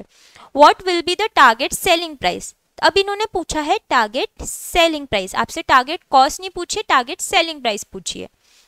अब बेसिक मैंने आपको बोला है कि कैसे है, आपके पास क्या फॉर्मूला है कि selling price, target selling price रहती है माइनस में प्रॉफिट कर देता हूँ, तो मेरे पास क्या आ जाता है, टारगेट कॉस्ट आता है। इसमें से आपके पास क्या क्या एलिमेंट्स अवेलेबल है, क्या आपके पास टारगेट फुल कॉस्ट अवेलेबल है, ठीक है। क्या आपके पास प्रॉफिट अवेलेबल है, हाँ ये है अवेलेबल। तो मैं ये निकाल सकती हूँ क्या, निकाल सकते हो। लो 10 सेकेंड्स लो और फटाफट सॉल्व कर लो क्वेश्चन।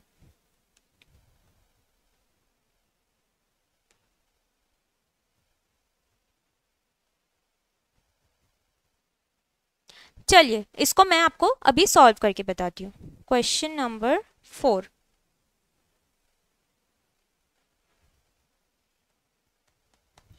ठीक है। अभी मेरे पास क्या क्या इंफॉर्मेशन है, मेरे पास है इन्वेस्टमेंट। इन्वेस्टमेंट कितनी है, 9 लाख रुपीज 9 लाख। मुझे रिटर्न कितना चाहिए, एक्सपेक्टेड रिटर्न कितना, ओ सॉरी, एक्सपेक्टेड रिटर्न कितना, 9 लाख का 20% है ना, हाँ ₹1.8 लाख। ये मेरे पास डेटा हो गया। अब ये जो हमने इसके पहले के क्वेश्चन में क्या किया था, ये जो 1.8 लाख है ये कितने यूनिट्स के लिए हो रहा है, ये है 7500 यूनिट्स के लिए। तो एक यूनिट का कितना होगा, divided by number of units. Units कितने हैं, 7500। तो पर यूनिट प्रॉफिट कितना लगेगा, पर यूनिट रिटर्न ले लो या प्रॉफिट ले लो, कितना 1,80,000 डिवाइडेड बाय 7500 ₹24। ये मुझे पर यूनिट प्रॉफिट या मेरा डिजायर्ड प्रॉफिट हो गया। अब मुझे बताओ क्या मेरे पास कॉस्ट है, हाँ कॉस्ट है। कॉस्ट कितनी है, ₹100। क्या मेरे पास प्रॉफिट है, पर यूनिट रिटर्न मतलब प्रॉफिट है 24। तो मुझे सेलिंग प्राइस निकालने के लिए ऐड करना पड़ेगा या लेस करना पड़ेगा, प्रॉफिट को ऐड करना पड़ेगा। तो सेलिंग प्राइस क्या आ रही है मेरी, selling price ₹124। Very easy question, देखो मैच हो रहा है क्या, ये देखो मैच हो रहा है 124। इसका एक और तरीका अभी जो मैंने आपको ऊपर बताया, आप वो खुद ट्राई करना चाहते हो तो कर लो, या मैं आपको यहाँ पे शॉर्ट में बता दूँ या आप खुद कर लोगे। चलो वो आपके लिए रहा होमवर्क। सेम तरीका देखो कि यहाँ पे इंस्टेड यहाँ इसको मैंने पर यूनिट निकालने की बजाय मैं टोटल मतलब कॉस्ट को मैं 100 अगर कॉस्ट है तो उसको 7500 यूनिट से मैं मल्टीप्लाई करूँगी तो कॉस्ट आ जाएगी। फिर हमको रिटर्न कितना चाहिए, 1.8 लाख। तो जो टोटल कॉस्ट है उसमें 1.8 लाख ऐड कर देंगे। फिर जो आएगी वो क्या रहेगी, टोटल सेलिंग प्राइस रहेगी। उसको हम divided by number of units करेंगे तो मुझे पर यूनिट सेलिंग प्राइस मिल जाएगी। ठीक है, तो आज हमने क्या क्या देखा, आज हमने टारगेट कॉस्टिंग शुरू की, हमने कहाँ से ओरिजिनेट हुआ, क्यों हुआ, नैनो की केस स्टडी देखी हमने, और क्या देखा, हमने कुछ कॉन्सेप्ट्स देखे जो वेरिएबल कॉस्ट और फिक्स्ड कॉस्ट रिलेटेड है, और हमने आज 4 प्रैक्टिकल क्वेश्चन सॉल्व किए। ये हमने आज के सेशन में कवर किया। अब कल के सेशन में हम आगे के क्वेश्चंस कवर करेंगे एंड ट्राई करेंगे कि हम टारगेट कॉस्टिंग नेक्स्ट सेशन तक कंप्लीट कर सकें। चलिए गाइस, मिलते हैं नेक्स्ट लेक्चर में। Thank you so much for watching.